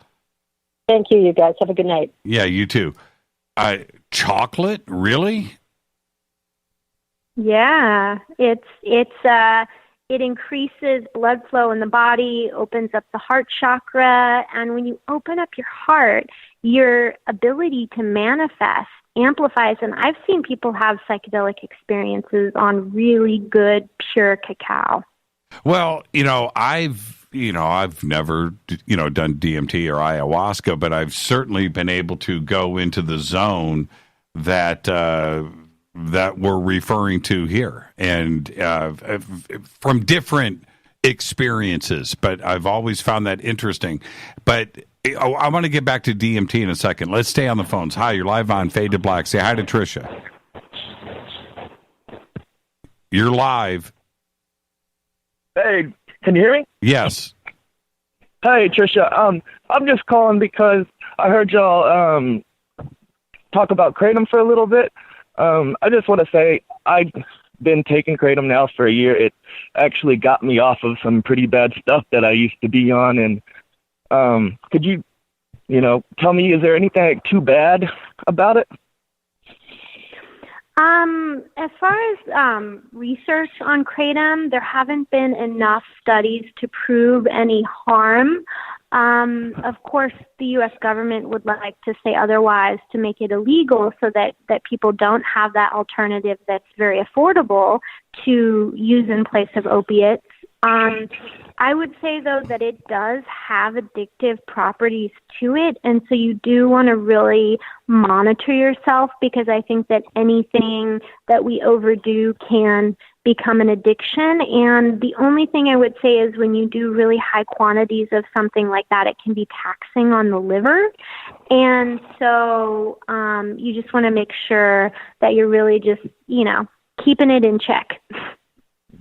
Okay. Well, thank you. Yeah, there you go. Thank you. I wanted to ask you about psycho-spiritual immersion, and what is it? Yes. So it's the idea of spending a day in deep, or even a weekend, in deep work with the medicine. And I work with a medicine wheel. So that could be mushrooms, ayahuasca, other, multiple medicines being used in a single ceremony. Like I do ceremonies where I work with 5-MeO-DMT from the Sonoran Desert Toad, and then later in the day we'll have a peyote ceremony. But it's the idea of doing that on an individual basis, really getting in deep to figure out what those things are that the person wants to cultivate in their life, what kind of healing they want, and bring about a profound result through the intention and through the deep work of really just going in there, and then having someone by your side to kind of be that mirror when things are rough, to help you keep going in and going deeper. Very interesting. Hi, you're live on Fade to Black. Say hi to Tricia. Who's calling? Hi, this is Les, Jimmy from Texas. Hi, Les from Texas. Say hi to Tricia. What's your question? Hi, Tricia. I had a couple questions. First, Jimmy, I wanted to say to you, there's nothing to be afraid with DMT. I'm 68. When I was 67, I used it 10 times for building my spiritual awareness. So if I can handle at my age, you can handle at your young age. Now, all right, Les. Okay. All right. Now, my two questions are, I've gotten to the sacred geometry part, and, the first time was very purifying, and then after each visit after that, I just learned to navigate more and more. I never got beyond the sacred geometry part, but what I brought back with me in the conscious state anytime now, that's imprinted into my mind or whatever, but I can see that sacred geometry, and to me, that sacred geometry is constantly morphing, and to me it appeared like that's the actual building blocks of the physical universe and where it interfaces with the non-physical, and I can actually still visualize and see all that sacred geometry around me inside my mind, and I can use it to manifest or create what I am trying to do in my life that we all try to manifest with our thoughts anyway. Does that make sense? Yeah, it does. And so basically these geometries are the tree of life, and each one contains key codes. And those key codes are different archetypes, different planetary systems, different intelligence. It's kind of like, in the Matrix, how in the movie they had the ones and zeros, and they're like, oh, that's a blue-eyed, blonde-haired kid. When I see the geometries, I can actually, at least I recognize them as specific entities and beings. And I want to thank Les for the phone call. Les, there was some serious noise in your line there. But the sacred geometry part I find interesting because I've read about others' experiences with DMT seeing exactly that. And when you speak with Randall Carlson or others that tie the numbers and sacred geometry together down to the cellular level of everything from time to numbers to not only geometry and formations of everything, but out to the universe and to everything around the precession and those numbers and the zodiac. It's fascinating how everything is tied together, and if you can see it and visualize it, which I have, read so many experiences about this, I know that there is something going on, and people are able to see that everything is related. Everything, absolutely. Let's go to the phones. Hi, you're live on Fade to Black. Say hi to Tricia. Hello, Tricia. This is Mario. Hi, Mario. Hello, Tricia. I wanted to share my experience. Okay. I took DMT about a year ago. I met Jimmy Church at the Disclosure Fest. It was great. The vibrations were amazing. I was going through a dark time, and when I was looking for it, I couldn't find it. It found me. And when I broke through, I was in a different plane. It was vibrating at a higher frequency. And I felt the loss of ego, like you said, and my spirit guides appeared to me. But they were in silhouettes of green, and they were speaking to me through my consciousness. I had so many questions that my physical body wanted to ask, but only the spiritual side of me was the part that was able to come out. And ever since then, I've just been connecting with so many people and resonating with them. And for some reason, I feel that I'm here to help guide them through that experience and enlighten them through consciousness and through love and vibration. Absolutely. I just wanted to share that with the callers. Yeah. Thank you so much for that, Mario. And it was great meeting you out at Disclosure Fest, too. Thank you so much for the phone call. All right. Have a great night. Yeah, you too, Mario. I've heard that his experience right there. I've heard this over and over again, Tricia. This is nothing new for you, is it? No. And what's interesting about it is that the more that you work with it, the more you're able to open that within yourself. And from the side of what it does to the brain, it actually alters the brain's chemistry in a very positive way. For instance, when you look at the different, wave frequencies of the mind, for instance, the gamma, which is about connection. It's about like when you see something that's beautiful, but it's the interconnectedness of all things. Meditators that meditate 20 to 40 years can start to achieve like really high, strong gamma wave frequencies.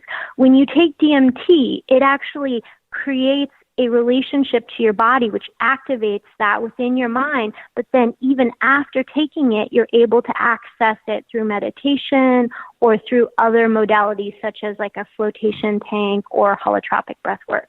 Well, let's talk about that universal language. I mean, is it a part of it of all of us? Is it encoded? Is it in our DNA? I believe it is. I believe that we are Our infinite part of ourselves, as I talked before about the egoic orientation and the higher self orientation, the infinite part of ourself is connected to everything and unlimited, as where the egoic part of ourselves is, is in a state of entropy, in a state of death. So when we are oriented towards that part of ourself, which the DMT brings us into, it naturally starts to create flow and abundance and awakening in our life and connection. And if this is true, and I believe that it is, if this is true, then is there not only a connection with somebody on the other side of this planet, but maybe somebody that is off planet? And we are tapping into that DNA and having that communication. Oh, absolutely. It's so common for people to have experiences where they feel their ancestors or people that have passed on in their lives, right, such as a father or a grandmother, and feel them or see them in the journey and realize that they're part of their guidance team, that they're watching out for them from the other side. And the DNA part, this is what I find interesting. There's so much of our DNA, junk DNA, that we are not accessing. What do you think is there, and is there a way to tap into and access that through psychedelics? Absolutely, because what happens is we have these geometric templates that basically are operating at a wave frequency. And once they ascend into the higher frequencies, you're able to have access to everything, including past life memories. Right, and, so you can get DNA upgrades every time you do this work. So you say upgrade, I say altered. Is it the same thing? Are we actually physically changing our DNA? Absolutely. We're expanding we're actually getting into those parts of our DNA that we weren't able to access before. Now, with all of your experience, are you afraid of death?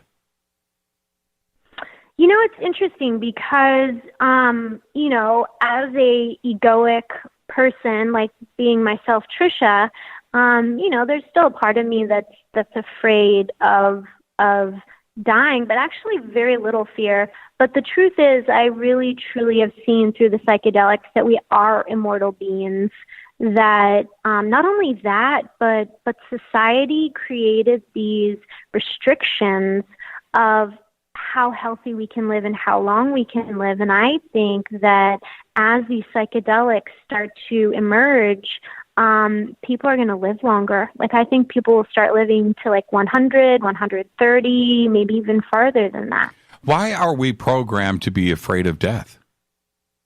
I mean, everybody they're just afraid. Is it because we don't know? Why? It's like we're pre-programmed to be afraid of it. So I think what it really is that the death is based on the fear and the trauma. So when we are in that orientation, we definitely have that fear of death. But the whole challenge of life is to, be the lotus amongst the muddy waters, to be able to take the darkness in the grotto in alchemy and transmute that into art, to transmute that into beauty. So what we're brought with is this raw material that we are, throughout our life, we transcend, and that's where all of our gifts come from. So is it, I find that interesting that you bring up, pain, that sometimes dying is a painful thing. You don't necessarily die in your sleep. It could be something traumatic, a car accident or a gunshot or something like that, where there's pain involved. And that's the part of death that we actually fear the most. Oh, absolutely. And the truth is, a lot of these shamanic initiations are really about transcending fear of death. For instance, the Sundance rituals and the vision quests and also a lot of these different medicines sometimes even create pain and suffering. For instance, there's Kambo, which is a non-psychedelic medicine that's used in the tribes that work with ayahuasca in the Amazon. And they actually take this poison from these frogs, and then they burn little dots into the skin, and they apply the poison, and it creates this massive purging, and it's incredibly uncomfortable. Like your face swells up like a frog. I've done it before, by the way.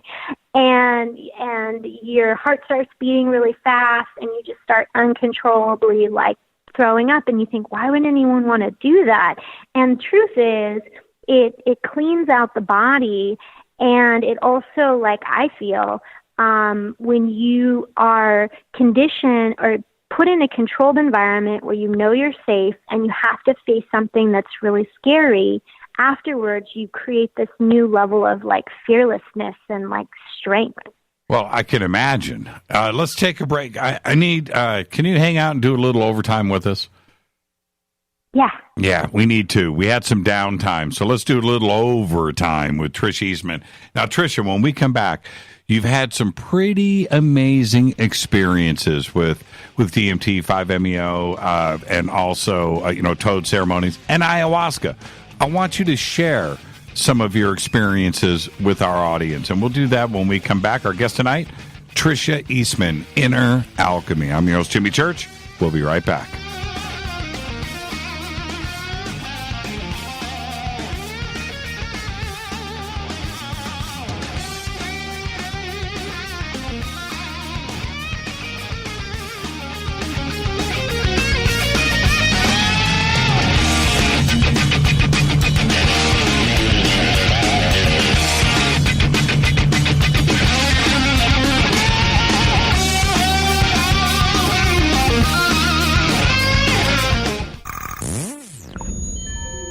You're listening to Jimmy Church, Fade to Black. Fade to Black will now pause for alien identification. The station that talks the net. KGRA Radio. When you take the beans from Central America with dashes of Indonesian and African mixed in and then roast it to the dark side of Fade to Black, you create the ultimate brew of fringe. Introducing the Fade to Black blend from River Moon Coffee. Yes, River Moon's darkest customized roast was created for the love of Fade to Black. The alchemy of masterful roasting and smoking the beans is in every sip of this full-bodied, dark Java. I need my coffee dark, deep, with distinct bittersweet chocolate highlights, just like the bunker. Leaning further into the darkness of the roast is Fade to Black blend from River Moon Coffee.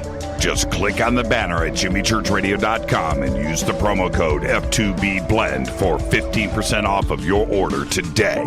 Go Beckley Teppy. So are you tired of being tired? Well, then it's time to get the tea. Hey, it's Lisa here to tell you about this all-natural, all-organic tea I've been drinking that has had great results for over 20 years. It's called Life Change Tea, and it's specially formulated to help detoxify and cleanse your kidneys, liver, colon, and blood all at once. The colon is one of the most ignored organs in the human body. The faster that waste is eliminated from the body, the less time that waste sits in our intestines, spreading toxins to our bloodstream. This tea helps cleanse chemicals caused by outside intruders from our entire digestive system. And get this, weight loss can be a side effect. And with continued use of the tea, you can experience clearer, healthier, younger looking skin, increased energy, and a happier outlook on life. So if you're tired of being tired, get the Life Change Tea at getthetea.com. That's getthetea.com. And like me, you'll be glad you did. 9 out of 10 geneticists agree. Fade to Black is not your father's radio show on the Game Changer Radio Network and KGRA, the planet. Win big with KGRA this summer. Tickets and hotel accommodations to the biggest conferences, autographed books and DVDs, chances to win all-inclusive conference cruises, and private dinners with your favorite KGRA hosts. Click the contest tab at kgraradio.com for your chance to win big this summer. Your contact for the best alternative talk radio on the planet. kgraradio.com. Hi, this is Rob Reiner from Anvil, and you're listening to JimmyChurchRadio.com. What's up? I'm Chris. What up? This is Kyle Massey, and you're listening to Jimmy Church Radio.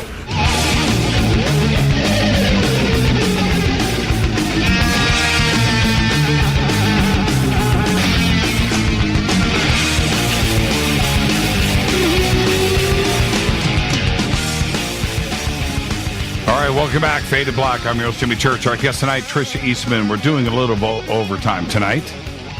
And, discussing inner alchemy. And with all of Tricia's experiences out there, Tricia, I know that there is one experience, one ayahuasca ceremony that for you was a game changer. And I would like for you to share that because I've read so many different experiences on it, and they're all very similar.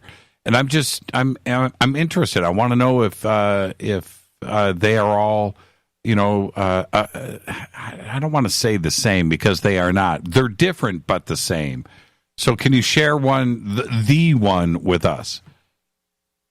Yeah. So are you wanting specifically ayahuasca, or can I talk about any of my psychedelic ceremonial experiences? Well, I know that there's one that you want to share with us, so it doesn't matter. So for me, the medicine that has really had the most profound shifts in my life is Iboga. And when I first got to sit in the Buiti tradition of the medicine, I'll just give you the short little part of the journey. There's a part in the journey where the shaman goes into the journey with you. And what they do is they guide you to meet your soul. So your soul, it's where would you find your soul, you think? Well, usually your soul is living somewhere in your house. So in the medicine, you go to your house and you start to go inside and you look around and you find your soul. And usually it's laying in bed, sleeping. And then you go up to it and you shake it, tap on its shoulder, and it literally pops its head up, and it's literally like you're looking at yourself. And it's the trippiest thing you could ever experience, to be able to see yourself looking at yourself, but not in a mirror, but literally looking at your soul. And so once you've, woken up your soul, the shaman guides you, and you prepare these questions, like all the questions you would ever want to ask your soul. And so I go to my soul and I ask it all of these questions, and all the answers are just so true and so beautiful, like love me, connect to me more. And, it's incredibly heartfelt experience. And so then at the very end, the shaman says to me, I want you to, give yourself a hug and thank yourself. And so I went and I gave myself the biggest hug, my soul, and it was the most incredible feeling I'd ever experienced, feeling like this union of myself and my soul. And I've never felt something so beautiful. And so after I saw my soul, what the shaman does is he guides you and he has you go outside and you fly up into outer space, and he says, okay, stop, look back, and what do you see? And you're like, I see planet Earth. And then he says, look to the right, what do you see over there? And he's like, oh, you see the moon. So then you fly back down to the moon, you land on the moon, and then when you're on the moon, you get to ask any ancestor, so anyone that's like dead, like past relative, grandma, grandpa, Bob Marley, whoever you want, you can ask them to come and they'll answer questions for you. And then, I mean, that's the coolest part is seeing these people that, you know, you would have never imagined you could see ever again, and getting to hug them and getting to see them. And so I would say by far that was one of my favorite experiences. Well, who did you speak with? So, in my journey, I saw my grandma Chick, who is like very close to me, and she passed on about 11 years ago, and she's just like this wise woman, and it made me. It brought tears to my eyes to get to see her and to get to hug her again. And what did you? Can you tell us? What did you ask her? I asked her, man, I'm trying to remember now. I mean, this was a few years ago. I just asked her, you know, questions about, you know, like some problems that I was having in my life, and asked her advice. And I asked her if she had any like healing for me, because the shaman was like, ask her if she has any, you know, like healing. And so she gave me some like healing work and helped me with, you know, with different things that I was going through in my life. Did you ask her about how she, you know, what was it like over on the other side? What was she doing? Does she hang out? Do they play pinochle? You know, did you ask her any of that stuff? I would have. I should have. You know, I think I was just so in shock that, you know, that I didn't even, I mean, the one thing that's really interesting about that medicine is it's a very, it's a high dissociative. So you can't actually even get up and walk. You have to have someone help you walk. And usually if you get up, you end up throwing up. And it affects the language center in the brain. Right. So as I'm saying these questions, I'm supposed to say them out loud because the shaman's guiding me, and I could barely put the sentences together, let alone like, you know, so I kind of was just going with the flow. Now, you mentioned Bob Marley. Did you do, it's one thing to connect with a past relative or something, but have you done the Bob Marley connection, or, you know, or somebody like that? I didn't personally, but there was a woman that was part of the retreat that asked to talk to Bob Marley, and I thought that was so hilarious. And she was like, "Yeah, I was talking to Bob Marley." What a great choice! You know, I would, yeah. For me, I'd want to talk to Frank Zappa, maybe Randy Rhoads. That would be a pretty interesting conversation too, as well. But I'm just wondering what Frank thinks of the other side too, as well. In the world that we live in today. Let's go back to the phones. Hi, you're live on Fade to Black. Who's calling? Hi, this is Paul in Vancouver. Hi, Paul in Vancouver. How are you? Say hi to Tricia. Hi, Tricia. I have a question. A couple years ago, I took a psychedelic mushroom called Amanita muscaria. Mm-hmm. Are you familiar with that? I'm not familiar with that specific type of mushroom, but please tell me more. Okay, it's pretty easy to come by in these parts. It actually grows. You can pick it and dry it out and make your own tea out of it. It's the mushroom that is red and has white polka dots on it. You've probably it's depicted actually in Alice in Wonderland. Yeah, absolutely. Yeah, we all know about Vancouver and the mushrooms for sure. yeah. Anyway, here's my question. A couple of years ago, I took I took some of those. They were dried out. I ate them, and then I combined it with an edible. So a marijuana, I guess THC edible. And my question is, there's something really kind of strange that happened, and I'm just wondering if you could tell me more about it, because I've never been able to really understand it. But what happened was, it felt like after, I'd say about an hour and a half after I'd consumed this, that my brain sort of turned on, like maybe both hemispheres. And when I turned my head from side to side, it sort of, you know, when you're in Star Wars, when you hear the sound of the lightsaber, it was kind of like it was like that sensation. And it was a phenomenal experience. But it's never happened to me again. But on that occasion, it did. But I just wondering if you ever heard of an experience similar to that or not.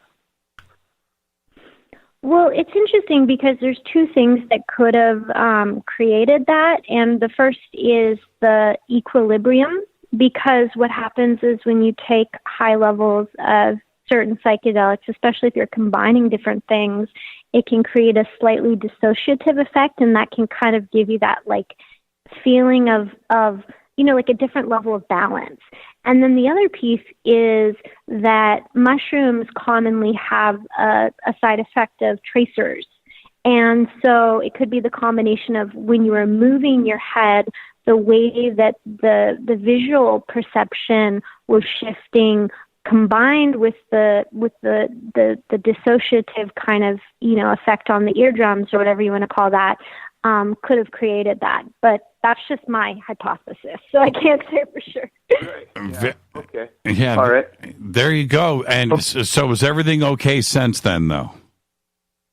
Oh yeah, absolutely. I picked some of the mushrooms a couple weeks ago, dried them out, had some tea, and it's really they're very mild compared to the more common magic mushroom that everybody is more familiar with. Yeah. I've got a couple of Vancouver stories when it comes to that. Thank you for the phone call, Paul, and have a great stay for the rest of your evening, my friend. Oh, okay. Thank you very much. Goodbye. Yeah, thank you. I was visiting. I've been to Vancouver a few times, and we went over. This is a funny story. So I go up to Victoria, and I'm with my family. I'm with my sister and my brother-in-law and stuff, and we go over, and as we're going through customs, Tricia, my family goes to the right, and I see them go out the open door of customs. The door opens, and I can see grass. I can see the outside, right? And so everybody's in line, and, you know, I step up, and they go, okay, go through that door. And I was like, wait a minute, my family went to the right. They're like, no, you're going to the left, right? I was like, oh, God. So I go through this door, and I go in, and I get interrogated. And I'm not going to get into the interrogation part. And it lasted for about 20 minutes or so, and it was pretty gnarly.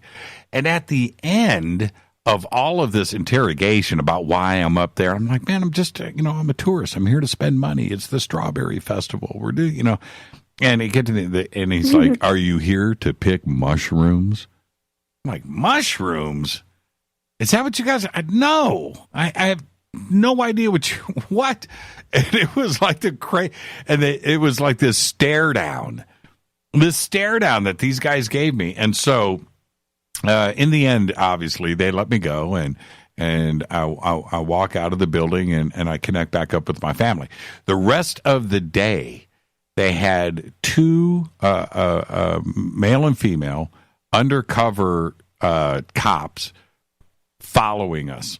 Everywhere we went. We're up at the Strawberry Festival. I go up to get strawberries and cream on some kind of cake. So did they, right? We go to the next booth. I'm looking at paintings. They come in and they're looking at the and we tried to lose them, right? So now we're zigzagging, and they stayed with us all day. And finally, after a couple hours, they gave up. And anyway, so then we go to this park. And it was a park on a hill with these big rocks. And we're like waiting for the ferry to come back kind of thing. It's the end of the day, and we're in this park. And my sister turns to me and goes, "This is the park where everybody comes and picks the mushrooms." I'm like, "What are we doing here? I don't want to be here." And she's laughing. And so we're walking back down to the ferry. The ferry's pulling in. And guess who showed up as we're walking down the hill? The two undercover cops, right? And we walk right past them. I was like, okay, now they're going to, here it goes. But they let us go. But they watched us get on the boat. It was really trippy. And that's when I found out about mushrooms in Vancouver and Victoria. I had no idea that that's what went on up there. But I don't know if it does today. Well, I guess it does. Paul says it does. Oh, man. It's pretty weird to have those kind of phone calls come into the show. Everybody feels really comfortable on this show, don't they? They just come in and ask some pretty wild questions, but people want to know. This is and I think you're right, Tricia. It's a little bit of a cultural revolution that is going on. The man can't control this for very much longer, can he? No. And it's funny because, last time I was with you, we were talking about Burning Man. So, I feel like that culture of this revolutionary culture where we are self-governed, where we have our own freedom, where we start shifting over to currencies such as cryptocurrency, I think that's going to become the norm. And I think psychedelics are going to be one of the things that really help shift the tides towards us having our sovereignty. Yeah, and what's interesting about this is having access through one of these ceremonies. Could you ask for guidance to past technologies, how they built the pyramids? Could you go there? Oh, absolutely. I mean, I got the message very clearly. It was Iboga, that they took Iboga, and that's how they built the pyramids. No. Are you serious? Yes. Yeah. The medicine showed them how to build it, and I think it was levitated. Really? And so what about, okay, now, if that's possible, what about contact with ET?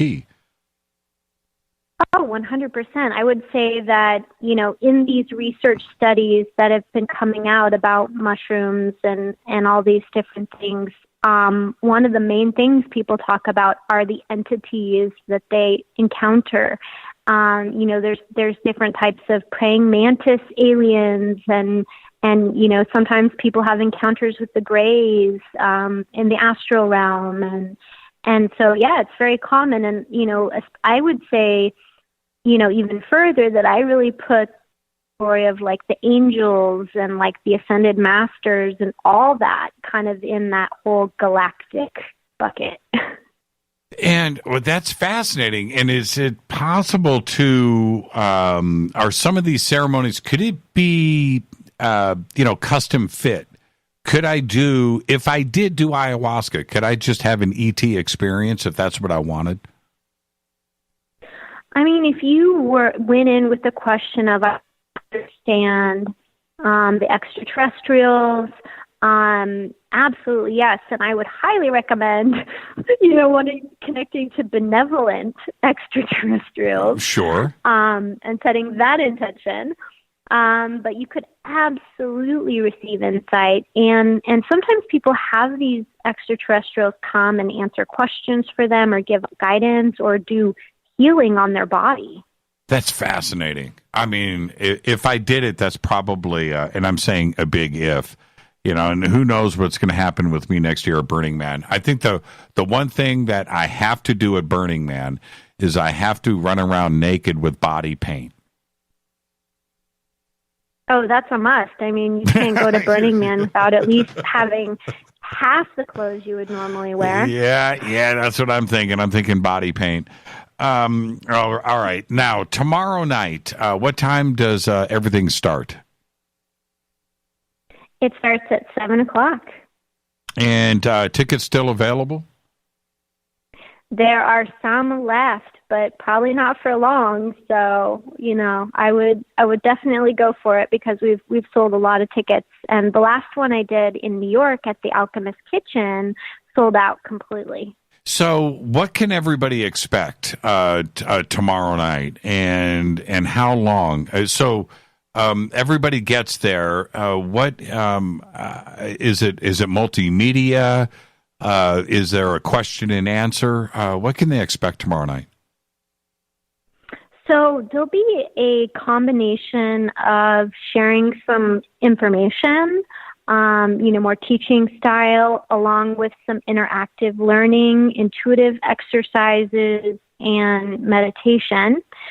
And so it will give an opportunity to, kind of break the night up and have it be kind of an immersive experience. And so there is a question and answer, and that's part of it. Yeah, at the very end, I'll open it up for questions. Right. Well, and any Fadernauts that show up tomorrow night, please go up and say hello to Tricia and that you've listened to her on the show, and say hello and wear your Fade to Black shirt. And Tricia, we'll talk over the weekend and just have a great experience tomorrow night. Thank you so much. Thank you, Jimmy, and thank you for everyone that's listened, and just thank you to all of you out there that are doing the work with these psychedelics. It's important, and blessings to you all. Much love. Yeah, thank you so much, Tricia. And again, everybody, it's tomorrow night in Hollywood at the Beehive. We did put up the address, which it's on. I'm going to give it to you right now. It's 7 to 8:30 p.m. It's at the Beehive, 6427 Sunset Boulevard. And you can go to Tricia's website, of course, psychedelicjourneys.com. And also we have another link directly to the event as well. And I'll get that up before the end of the show tonight. Thank you so much, Tricia. Fascinating conversation. And I want to say this. Rita and I, this was about 4 years ago when we started to research DMT and ayahuasca. We spent a couple of days, maybe a little more, but reading literally hundreds and hundreds of posts and websites of experiences directly from everybody all around the world. And the one thing that kept coming back to me, and Tricia did this at the beginning of the show, I didn't get a chance to go back and mention it, but referencing she, ayahuasca in the feminine, and the experience in the feminine, and what is seen, and the geometric side of it kept coming back over and over again. And to have, this is what I find the most fascinating, to have these experiences repeated over and over again from people that have never communicated with each other. Nearly, I don't want to say identical, but certainly enough of it to suggest that there is something going on here, and connection with the gods or gods, and communication, and some of the types of beings or entities that were contacted to as well were all very, very, very similar. And I have to step back and ask, the possibility here of it elevating our frequency, not vibration, that's not where I'm going here, our frequency to go and adjust ourselves consciously to make contact with a parallel world, another part of our universe that truly, absolutely exists. And I don't understand why scientifically we don't go and investigate this, because I know that, and I talk about this a lot when we discuss quantum mechanics and quantum theory and multi-world theory and engineering, how that today is proven to absolutely 100% exist. So if that is there, and the ability to access this through psychedelics is something that needs to be scientifically investigated. And there are ways in a laboratory setting to go and check this out. I'm not worried about LSD being some truth serum, some dark thing that the CIA or MK Ultra and use it to control somebody, which is what they chose to do, right? They went down the other road. I'm talking about something else. The ability to access. There is so much going on now today with this very thing happening.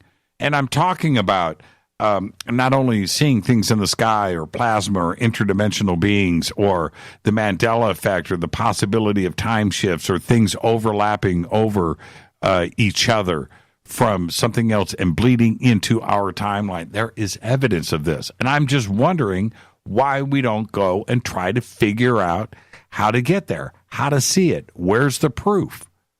And it's right there in front of us. And I think that the straight-laced, those out there, they don't want to consider any of this. They think it's all fun and games, that it's recreational, that it's just out there for people to have fun. That is not the case. That is not what's going on with it. And I think that we need to absolutely 100% go and investigate. We've got to do this on a scientific level. Have to. This is Fade to Black. I want to thank Tricia Eastman for coming in. Very, very good show tonight. She will be live tomorrow night in Hollywood, 6427 Sunset Boulevard at the Beehive, the Psychedelics of Money. We've got the links up right now in Twitter. Go and check it out. And her website is psychedelicjourneys.com. The links are over at jimmychurchradio.com.